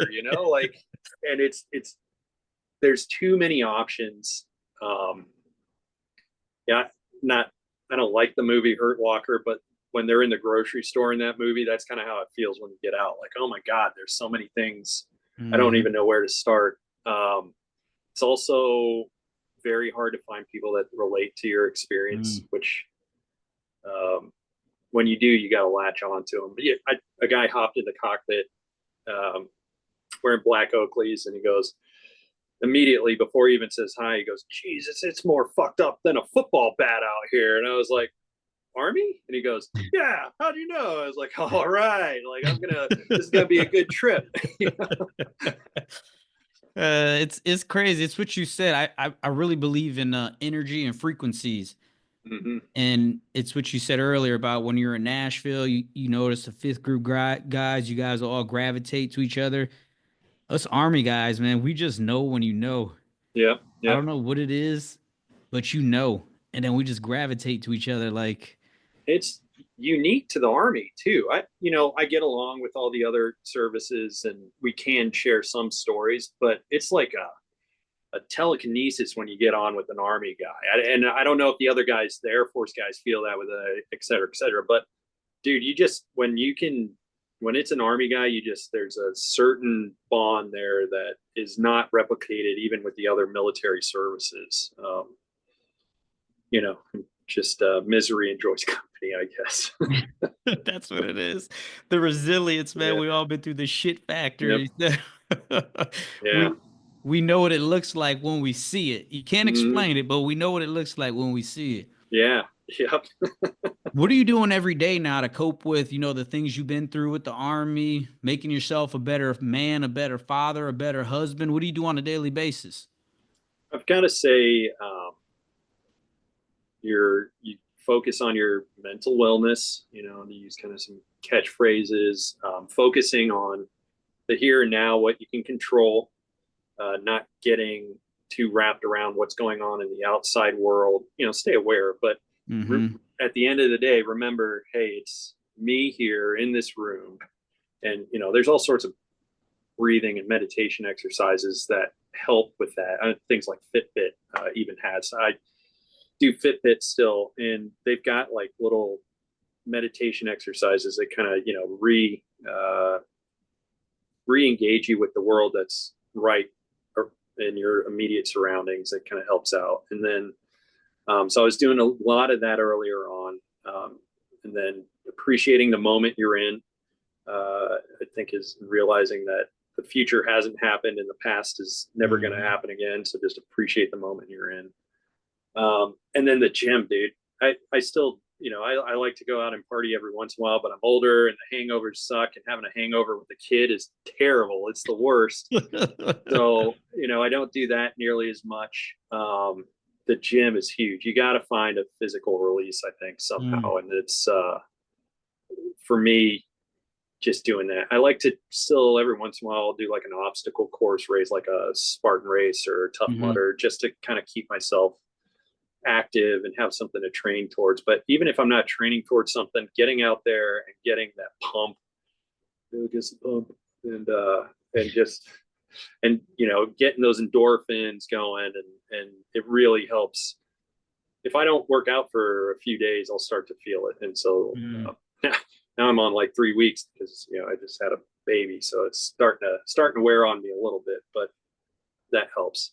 And then I think even though I've kind of hit on like you need to realign your your baseline on what the civilian world is normal, what's normal for the civilian world. You got to stay in touch with your military bros, because you can start to feel pretty lost out in the ocean there if you're not, and at least some aspect, talking to the guys who have been through it with you, and just like, okay, hey, I'm not alone in this. Unfortunately, it seems to be funerals that we meet up at a lot. But dude, at Danny's funeral, you were there, and just like the camaraderie, the laughs, we did cry too. But just being around your people makes a huge difference, even if it is Chad licking your face. Had too many to drink. I thought we were about to see you, bring out some of your mixed martial arts moves on him. I was like, oh boy, Chad needs to stop licking people in the ear. I think you hit the nail on the head with two things. You got two guys, and this is for everybody out there. You got two guys right here that we lean on exercising to get us through and keep us going every day. And it's very, very, very important that we do that. And the next thing, and I didn't even realize this until you said it out loud, the importance of getting around your old friends that you were in the army with. My therapist told me one time, Jason, and this is why if you ever came to where I live, I got army stuff all over the place, and a lot of us do. And my therapist said it's important you do that so you can remind yourself who you were at one point in your life, because you're going to get in the civilian world and no one gives a flying, you can fill in the blank with what you've done in the army. So it's important just to remind yourself. And I used to tell my team members this at the gym. I used to be a bad MFer, man. I used to be a badass dude. Now, not so much. But those things are important. And I want you to know, hell, if you ever want to do a Spartan race, a Tough Mudder, let me know. I'll drive. You're in Atlanta, bro. I'll drive down there, go down there with you. Yeah, yeah. I took Good. I took my gym one day. We all went. It was about 20 of us. And one of my gym members came up to me a week later and he said, Jason, I want you to take this as serious as possible. But he goes, I wish I could be the leader you are one day in my life. And I said, why you say that? He said, the way I saw you like lead us and just go through that Tough Mudder, he's like, I was blown away by that. Yeah. He said, one day I hope I could be a leader like that. And I was like, listen, man, I appreciate it. I gave him a hug. I was like, thank you. That was good. But yeah, man, Yeah. you're doing great, bro. I want to run through a few quick questions with you. Yeah, sure. All right. And we're gonna start wrapping things up, but I want to hear your thoughts on them. What was the happiest moment besides your children being born? Because that's what everybody says, or you being married to your wonderful wife. What is the happiest moment in your life or in the military?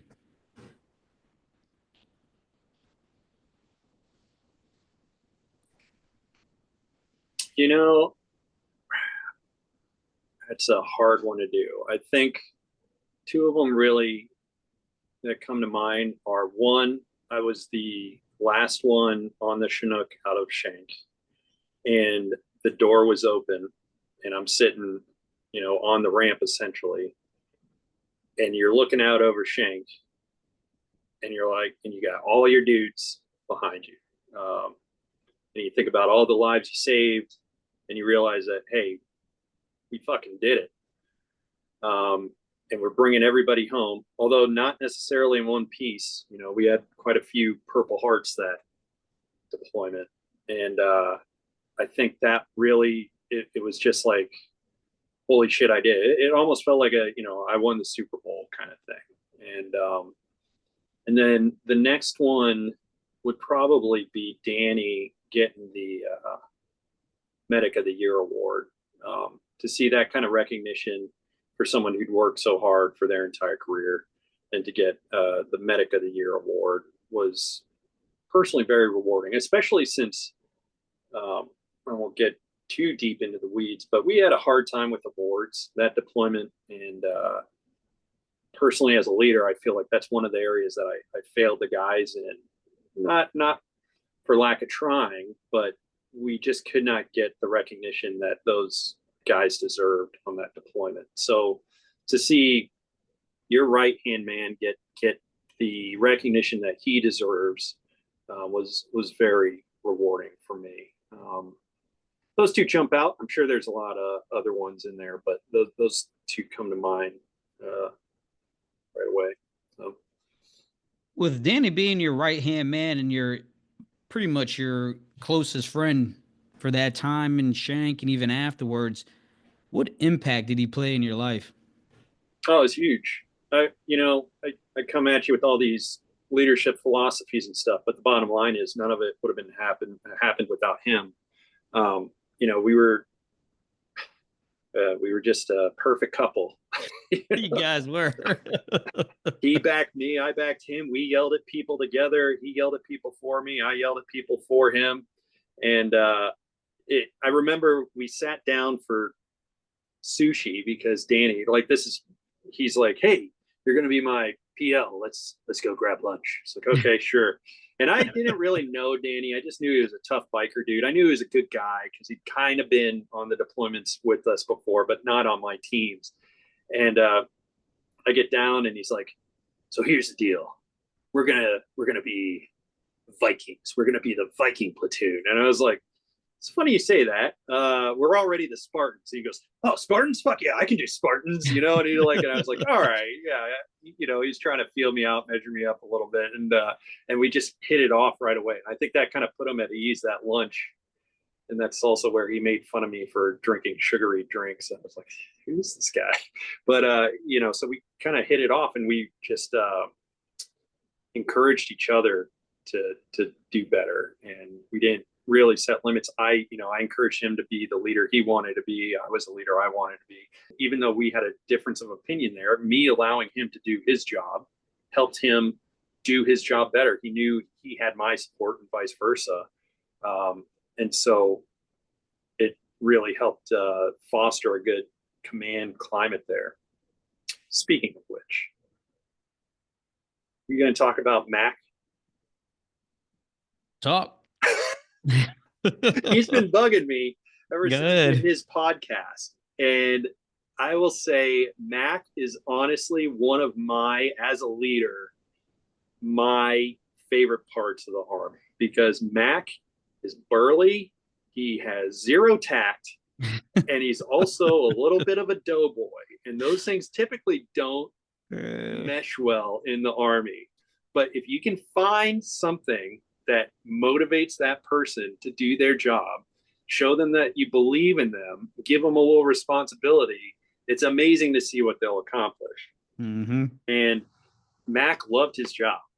He didn't necessarily fit the stereotypical soldier category as far as being yes sir, no sir. He was a personality to manage, but if you can manage that personality the right way, he did a phenomenal job. He went from an E4 to an E6 in 2 years. He went and managed our entire maintenance program. And sure, not everybody was thrilled about it, but the OR rate, the operational readiness rate, was at 90% or above. He did a phenomenal job getting the mission done, and he succeeded in every way possible. And I think it just goes to show if you can find that little bit of good in someone, that way to motivate someone and show someone that you believe in them, they can accomplish it a lot. That being said,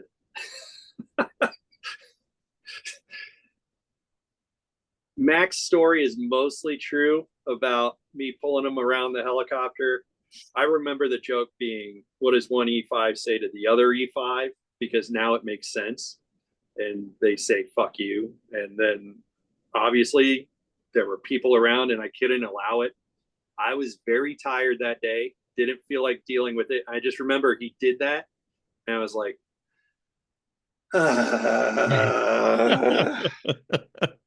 And Why? so I want to say we're at the end of the deployment or close to it. He's in a leadership role and his subordinates are there. I can't let it go unanswered, but stringing him up for it, UCMJing him is not going to be conducive to the team atmosphere. So I was like, I can't let this go. And I love Danny, but his one weakness was Mac. So he just had a real big soft spot. So I looked at Danny, and Danny's like big eyed like this. So I was like, oh, I guess I'm handling this myself. Mac, get behind the fucking helicopter. And so I brought him back there. And it's mostly true. I did a lot of command handing, but I was pissed. And I do not remember almost falling over laughing because I brought him to attention. And I was like, I don't like yelling at people. It's not my thing. So I just talked to him and I told him, Mac, you can't be doing this stuff. And you need to apologize in front of everybody. And then I will say that we probably did smirk at each other. That's about as far as I'll go. I'm not going to let them get away with it where you're like slap each other on the ass on the way around the helicopter. But yeah, it was like, come on, man. So, but yeah, he was great to have. And I saw that in Turncout. He was a TK with me, and he busted his ass there and worked very hard. And, he let his opinion be known, but I found if he redirected that in a conductive or productive manner, he was a great crew chief. So really happy to have Mac on my team for all those years, 2 deployments. So, he's one of the guys that I stay in touch with a lot. So. Yeah. How important was Danny and Mac to your success down in Shank? Yeah, I'm telling you, without them, I don't know if we would have had the mission success we had. I don't know if we would have brought everyone home. And I don't think the morale would have been as high. So, I mean, those are 3 big parts of a deployment. And it's because Danny was able to push down his leadership views on his NCOs, and he empowered them to make decisions and do things. And Mac was the same way. And Mac was super smart, knew his way around all the helicopters and the medevac community and the mission. And so, and they really embrace the fighting warrior spirit of that mission. When you get guys that are just ho-hum, we're getting shot at, every day, we're getting rockets, this sucks, everything sucks. But they brought a real shoot them in the face mentality, and that kept everyone motivated. And that kept everyone engaged, it kept everyone safe, it kept everyone from getting complacent. So I honestly, I can say that without those 2 or with people not like them, there's probably a good chance we wouldn't have brought everyone home, or we wouldn't have had the mission success that we had. And, that's the whole point, is take care of your mission and your people. So they were detrimental. Yeah, that says a lot about 2 of them, the men. Those are some 2 great men right there. 2 good friends of mine. Yeah, I wish I could list off all the great folks we had, though, man. It's just, it's just hard because everyone was really such a team player there, all the way down to your junior enlisted, all your MTPs. Everybody was we were all on the same sheet of music, and it really helped things out. Your instructor pilots, everybody, man. I wish I could honestly just sit here and brag on everyone for hours, but people probably no, we'll save that for the book deal. I will say this, and I'll take my hat off to you and Danny for it. You guys in 1st Platoon were tight. I mean, tight. I remember, and I can say this now, but I remember wanting to be a part of 1st Platoon, man. Like, I wanted to, because I had a good relationship with Danny. I had a good relationship with Mac. And there's nothing against 4th Platoon, and I understand why they had to, divvy out all the experience to certain platoons and all that. I'm a senior W3. I get all that. But when I saw the relationship you and Danny had, I was like, damn, I wish I could be a part of 1st Platoon. And there's one thing that stood out about what you guys did. You guys had a motto or a saying in 1st Platoon. What was it? It was Mio Excellentium. Could you explain that for me? Well, I used and to. Who came up with it? Who came up with that? That's what I really want to know. It was me, but okay. it was. I used to on my emails sign, everybody has their little signature block. And I used to write every morning when I wake up, I piss excellence. And I got chewed out by the Regiment XO in Honduras. So I had, no, I think it might have been Major Chung. Yep. Major Chung was like, you can't do that. That's not professional or whatever. Like I said, I wasn't the easiest guy to manage. I got the job done and did it well, but I did make it super easy for all my bosses. But and so I was like, well, we gotta, and Danny and I had already embraced it. Like, we piss excellence. That was our thing. And so we had to figure out a way. And I think somebody in the platoon got together and Googled it in Latin and said, hey, and I don't think it translates exactly, but like the Google translate said mio excellentium means piss excellence in Latin. And so we're like, fuck it, we're doing it. So we got tabs made, and everybody had to, we wrapped, the whole culture around that. And we used to like do a handshake and mio excellentium each other. And then I remember I used to, and you got to do goofy shit like this too. We'd have these team meetings and we'd fill out a quiz every day about the team history and the mission, and like, hey, how many aircraft have we had shot? How many Purple Hearts have we had? What is this XYZ? What's the mottos and the tenets and all this other bullshit? But it kept people informed, and they'd have to leave their tab on the table when they were taking the test. And if they didn't pass the test every week, they'd have to earn their tab back. And you had to get like a certain PT score or something like that, just stupid stuff like that. And yeah, Mio Excellentium. You say it's stupid now, Johnny, but in reality, as a leader, you and Danny did something, the most important thing that a leader could do, and that is buying into the vision. Mm-hmm. Like, you guys had people outside of 1st Platoon buying into that vision. Yeah. And that right there says volumes about the leaders you guys were, because when you get your people to buy into the vision 100%, emphatically run through the burning house with gasoline draws on, they don't care.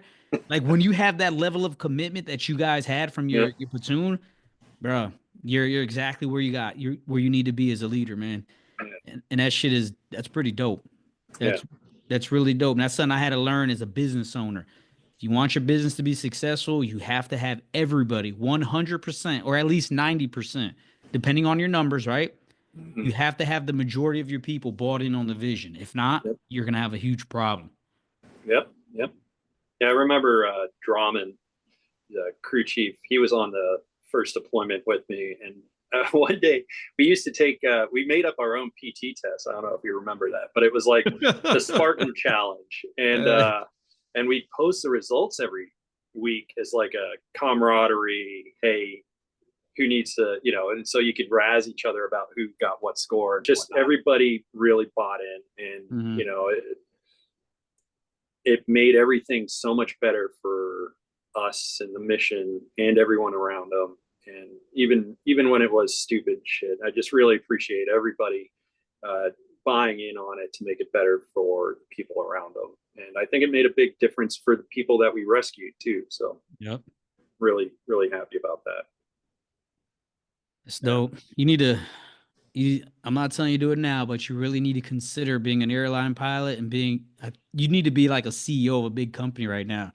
just because the culture and just talking there, the things that you could get people to buy into your vision, man. I'm telling you, you got that ability, that charisma to do it.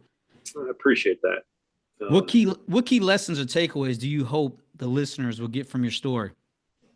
Oh man, I think a lot of it has to do with leadership, and this isn't a new concept, but just getting to know your soldiers. Don't be a douchebag. I mean, that's really, and always put the mission first. I mean, it's very cliche, mission first. People hear that all the time, but it's that simple. Lead by example. That it's shocking in the civilian world how that is such a struggle for people to grasp. Even people who ordinarily would be terrible leaders understand that concept in the Army, and they understand, hey, lead by example. Even if it's running PT, which I don't think is a great, I think you got to do more than that to gain, but at least do that. And then that's, people buy into that in the Army, but it's really lacking in the civilian sectors that I've noticed. So that's a big part of it. Another big life lesson, like I said, is take ownership for the things you fuck up. And hard, no ifs, ands, or buts. This is what I screwed up. Don't expect empathy or people to ask you for an excuse. And then when they do give it to you, be thankful for it. And then, give yourself some grace, because it's what we did was not easy. It's definitely not what the normal human experience is supposed to be. You don't realize it while you're there, but when you get out, you need to start looking for how, you've got a few screws loose, and try and work on that. Give yourself some grace. Like I said, you can't get to the gym for 3 hours and end up, applying to 16 jobs right away. Stay motivated, but don't beat yourself up too much. So can't take yourself too seriously. You'll never get out of here alive. And we're getting out of here. I promise everybody that. What is the biggest regret in life or in the military?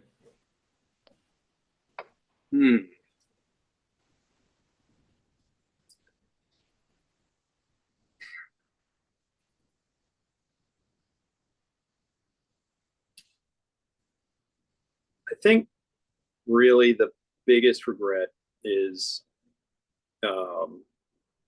how I handled my departure from the Army. And like I said, I think, not to beat the dead horse, but I would have taken more ownership of it.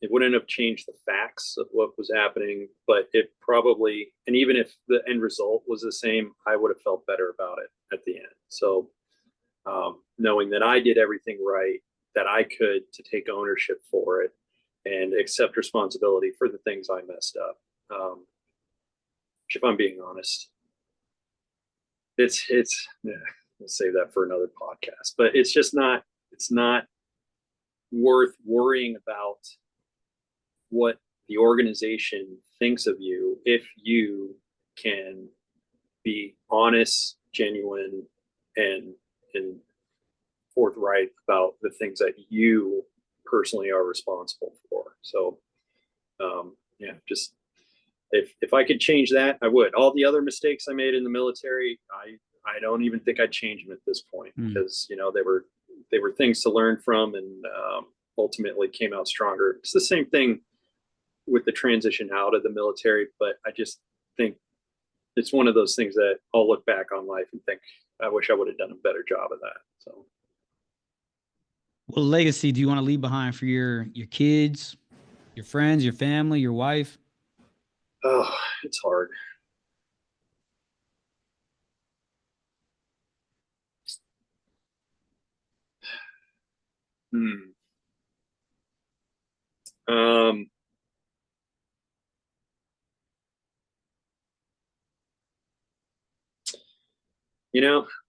I don't know. I want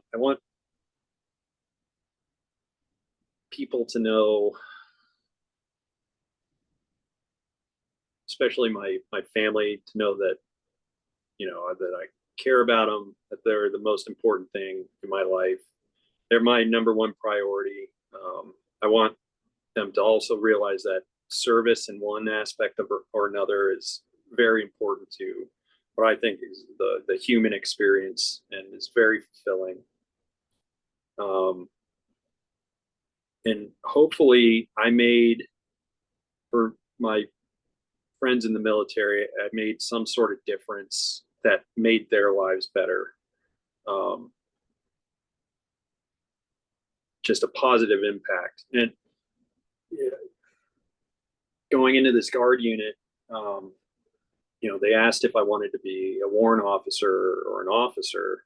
And as much as most people tell me you're a hell of a waste of a fine warrant officer, I think the warrant officer gig is a great gig. I tell a lot of people that. I'm like, dude, they've got an awesome job. it's a really good gig. But the thing that made me still want to go back as an RLO is just the ability to affect positive change is greater in that capacity, I think, to provide that top cover or help make decisions that help people's lives improve or get better, or they're better X, Y, even if it's just letting them go early so they can take care of their kids or whatever, just having someone there who can have hopefully a positive impact on them and the mission. So it's kind of what I hope that most people that served with me took away from our time together. That's deep. 3 words to describe yourself. Bad motherfucker. Bitch. Drop that mic, walk off. If you had to go back and talk to the younger Johnny, what would you tell him? Or another one is, you got a son. You got sons now? 2 sons? 2 sons, yeah. What would you tell your sons when they I say about 11. I've noticed at 11 is when they start to change. Our children, you'll experience in 8 years. 11, 12 is when they really start to change and they become different human beings. And you look at them like, what happened to my child? But if you had to go back or tell your son something, some life advice, what would it be?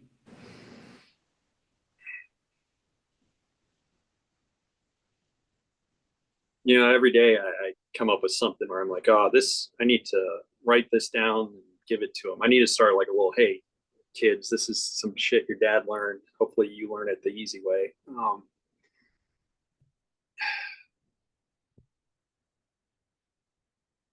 I think humility goes a long way. If I'm being honest, it's something that I've had some difficulty with, which is hard in the aviation world. You know, like I said, I grew up in a great family, so I've been very fortunate, and that's created confidence. And even though I've tried to come off as humble, I think a lot of it needed to be more genuine, and I needed to be willing to receive other people's input, or just whatever, receive other people's emotions or guidance better. Like I said, I tried to act that way, and I tried to do that to their face. But I think if I'm being honest with myself, I probably have been overconfident at times. And, you know, I think more, I've kind of been, I guess where I'm going with this is I've been reading up a lot on stoicism lately. I do read books, even though I like movies.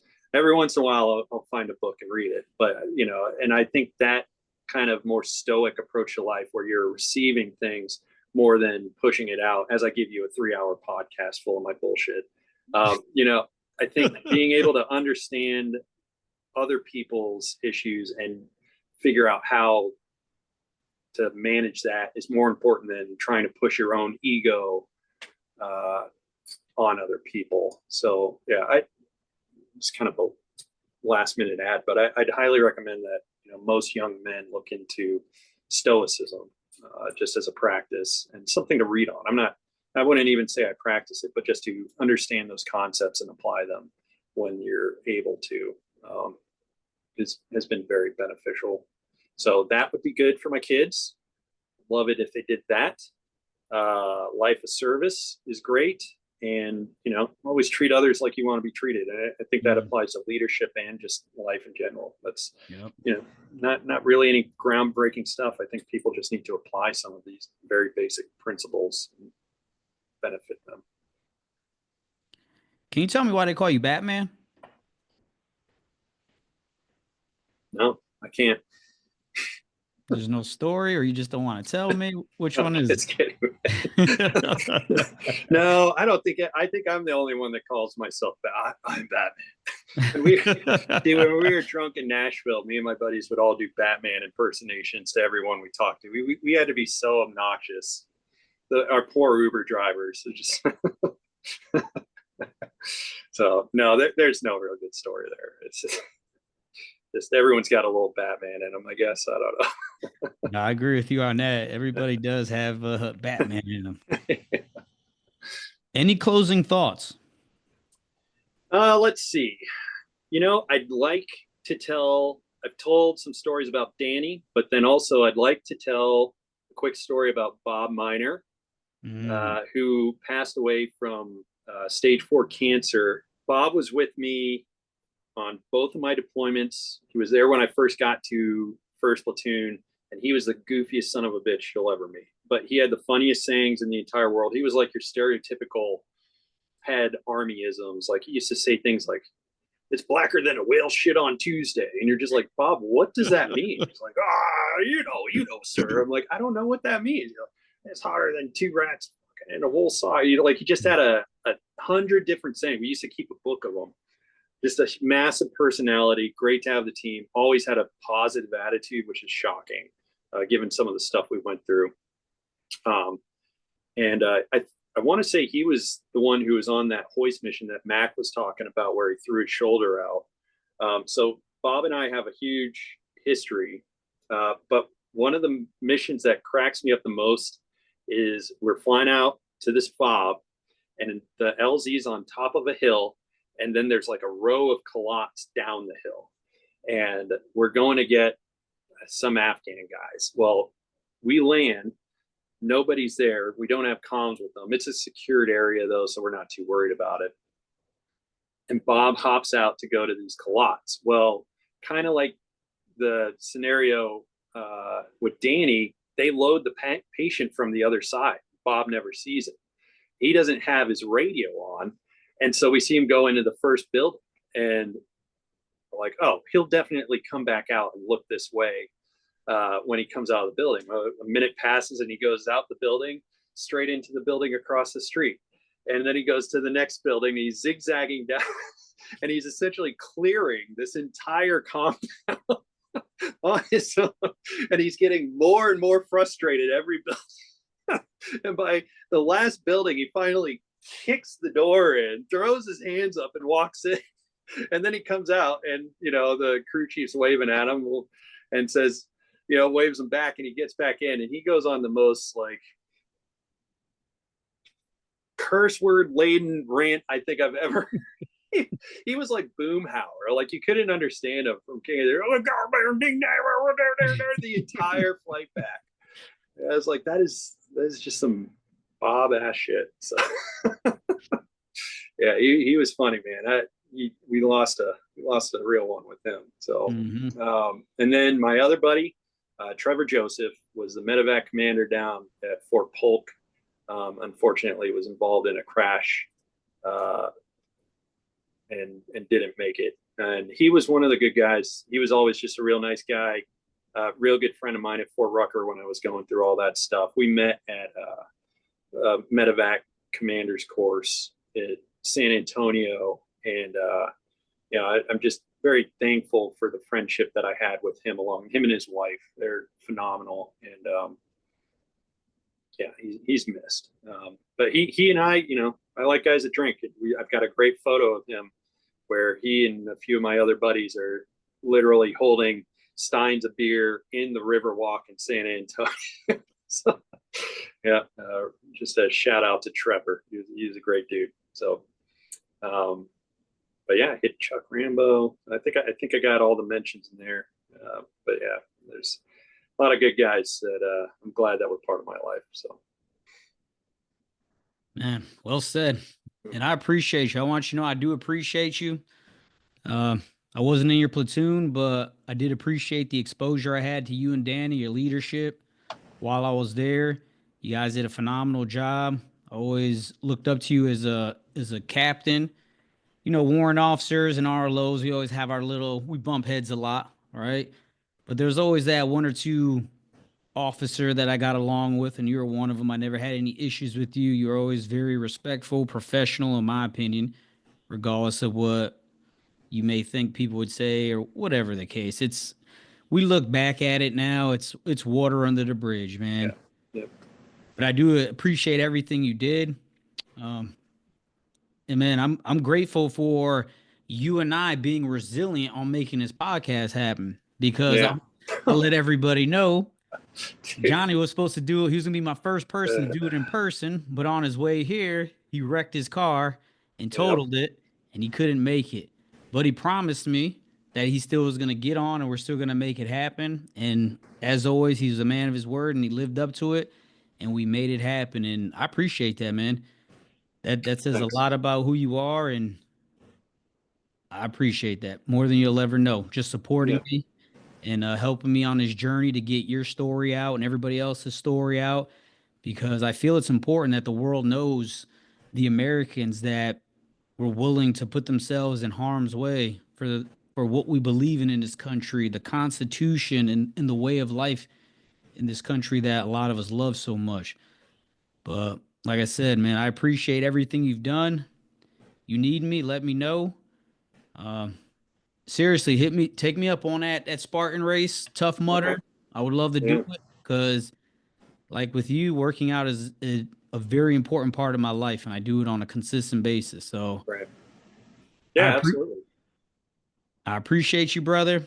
Um, and like I said, don't be a stranger, and let's link up. All right. Yeah, sounds good. Yeah, man. Hey, I also would just like to point out that I really appreciated working with you as well. And you were definitely, I knew I could depend on you. And big, that's a big thing. So there was never any doubt about whether you were going to be professional or not. I didn't have to worry about, you know, honestly, I knew you were there to get the job done, and I could rely on you to get things done. That was never an issue, and that goes a long way in the military. So, and in life, but it was great to have someone to rely on, even if it was mostly back at Campbell, dealing with those knuckleheads there. So, um, yeah, I appreciate that. I really do. I really appreciate that. And in closing, stay bold, stay fearless. Resilience wins battles. Stories shapes legacies, and you have a legacy of your own that's going to outlive you. And hopefully, with this podcast, your kids could go back and your wife could watch it and be proud of the man you are and the man you're becoming every single day. All right. I'm your host, Jason Santiago. This is Heroes Have Wings. My fabulous guest and friend, Johnny Keutmann, Mr. Captain America. Brother, I love you. Keep up the great work, and we'll see everybody next time. all right, love you too, bro. Neo Excellentium. See you later, brother. Thank you for tuning in to Heroes Have Wings, where we honor the extraordinary stories of grit, sacrifice, and resilience. Remember, every hero's journey starts with a single step, so take yours today. If you love this episode, like, subscribe, leave a review, and share it with someone who needs to hear it. Until next time, keep pushing limits, breaking barriers, and living your truth. I'm your host, Jason Santiago, and this is Heroes Have Wings, where legends rise.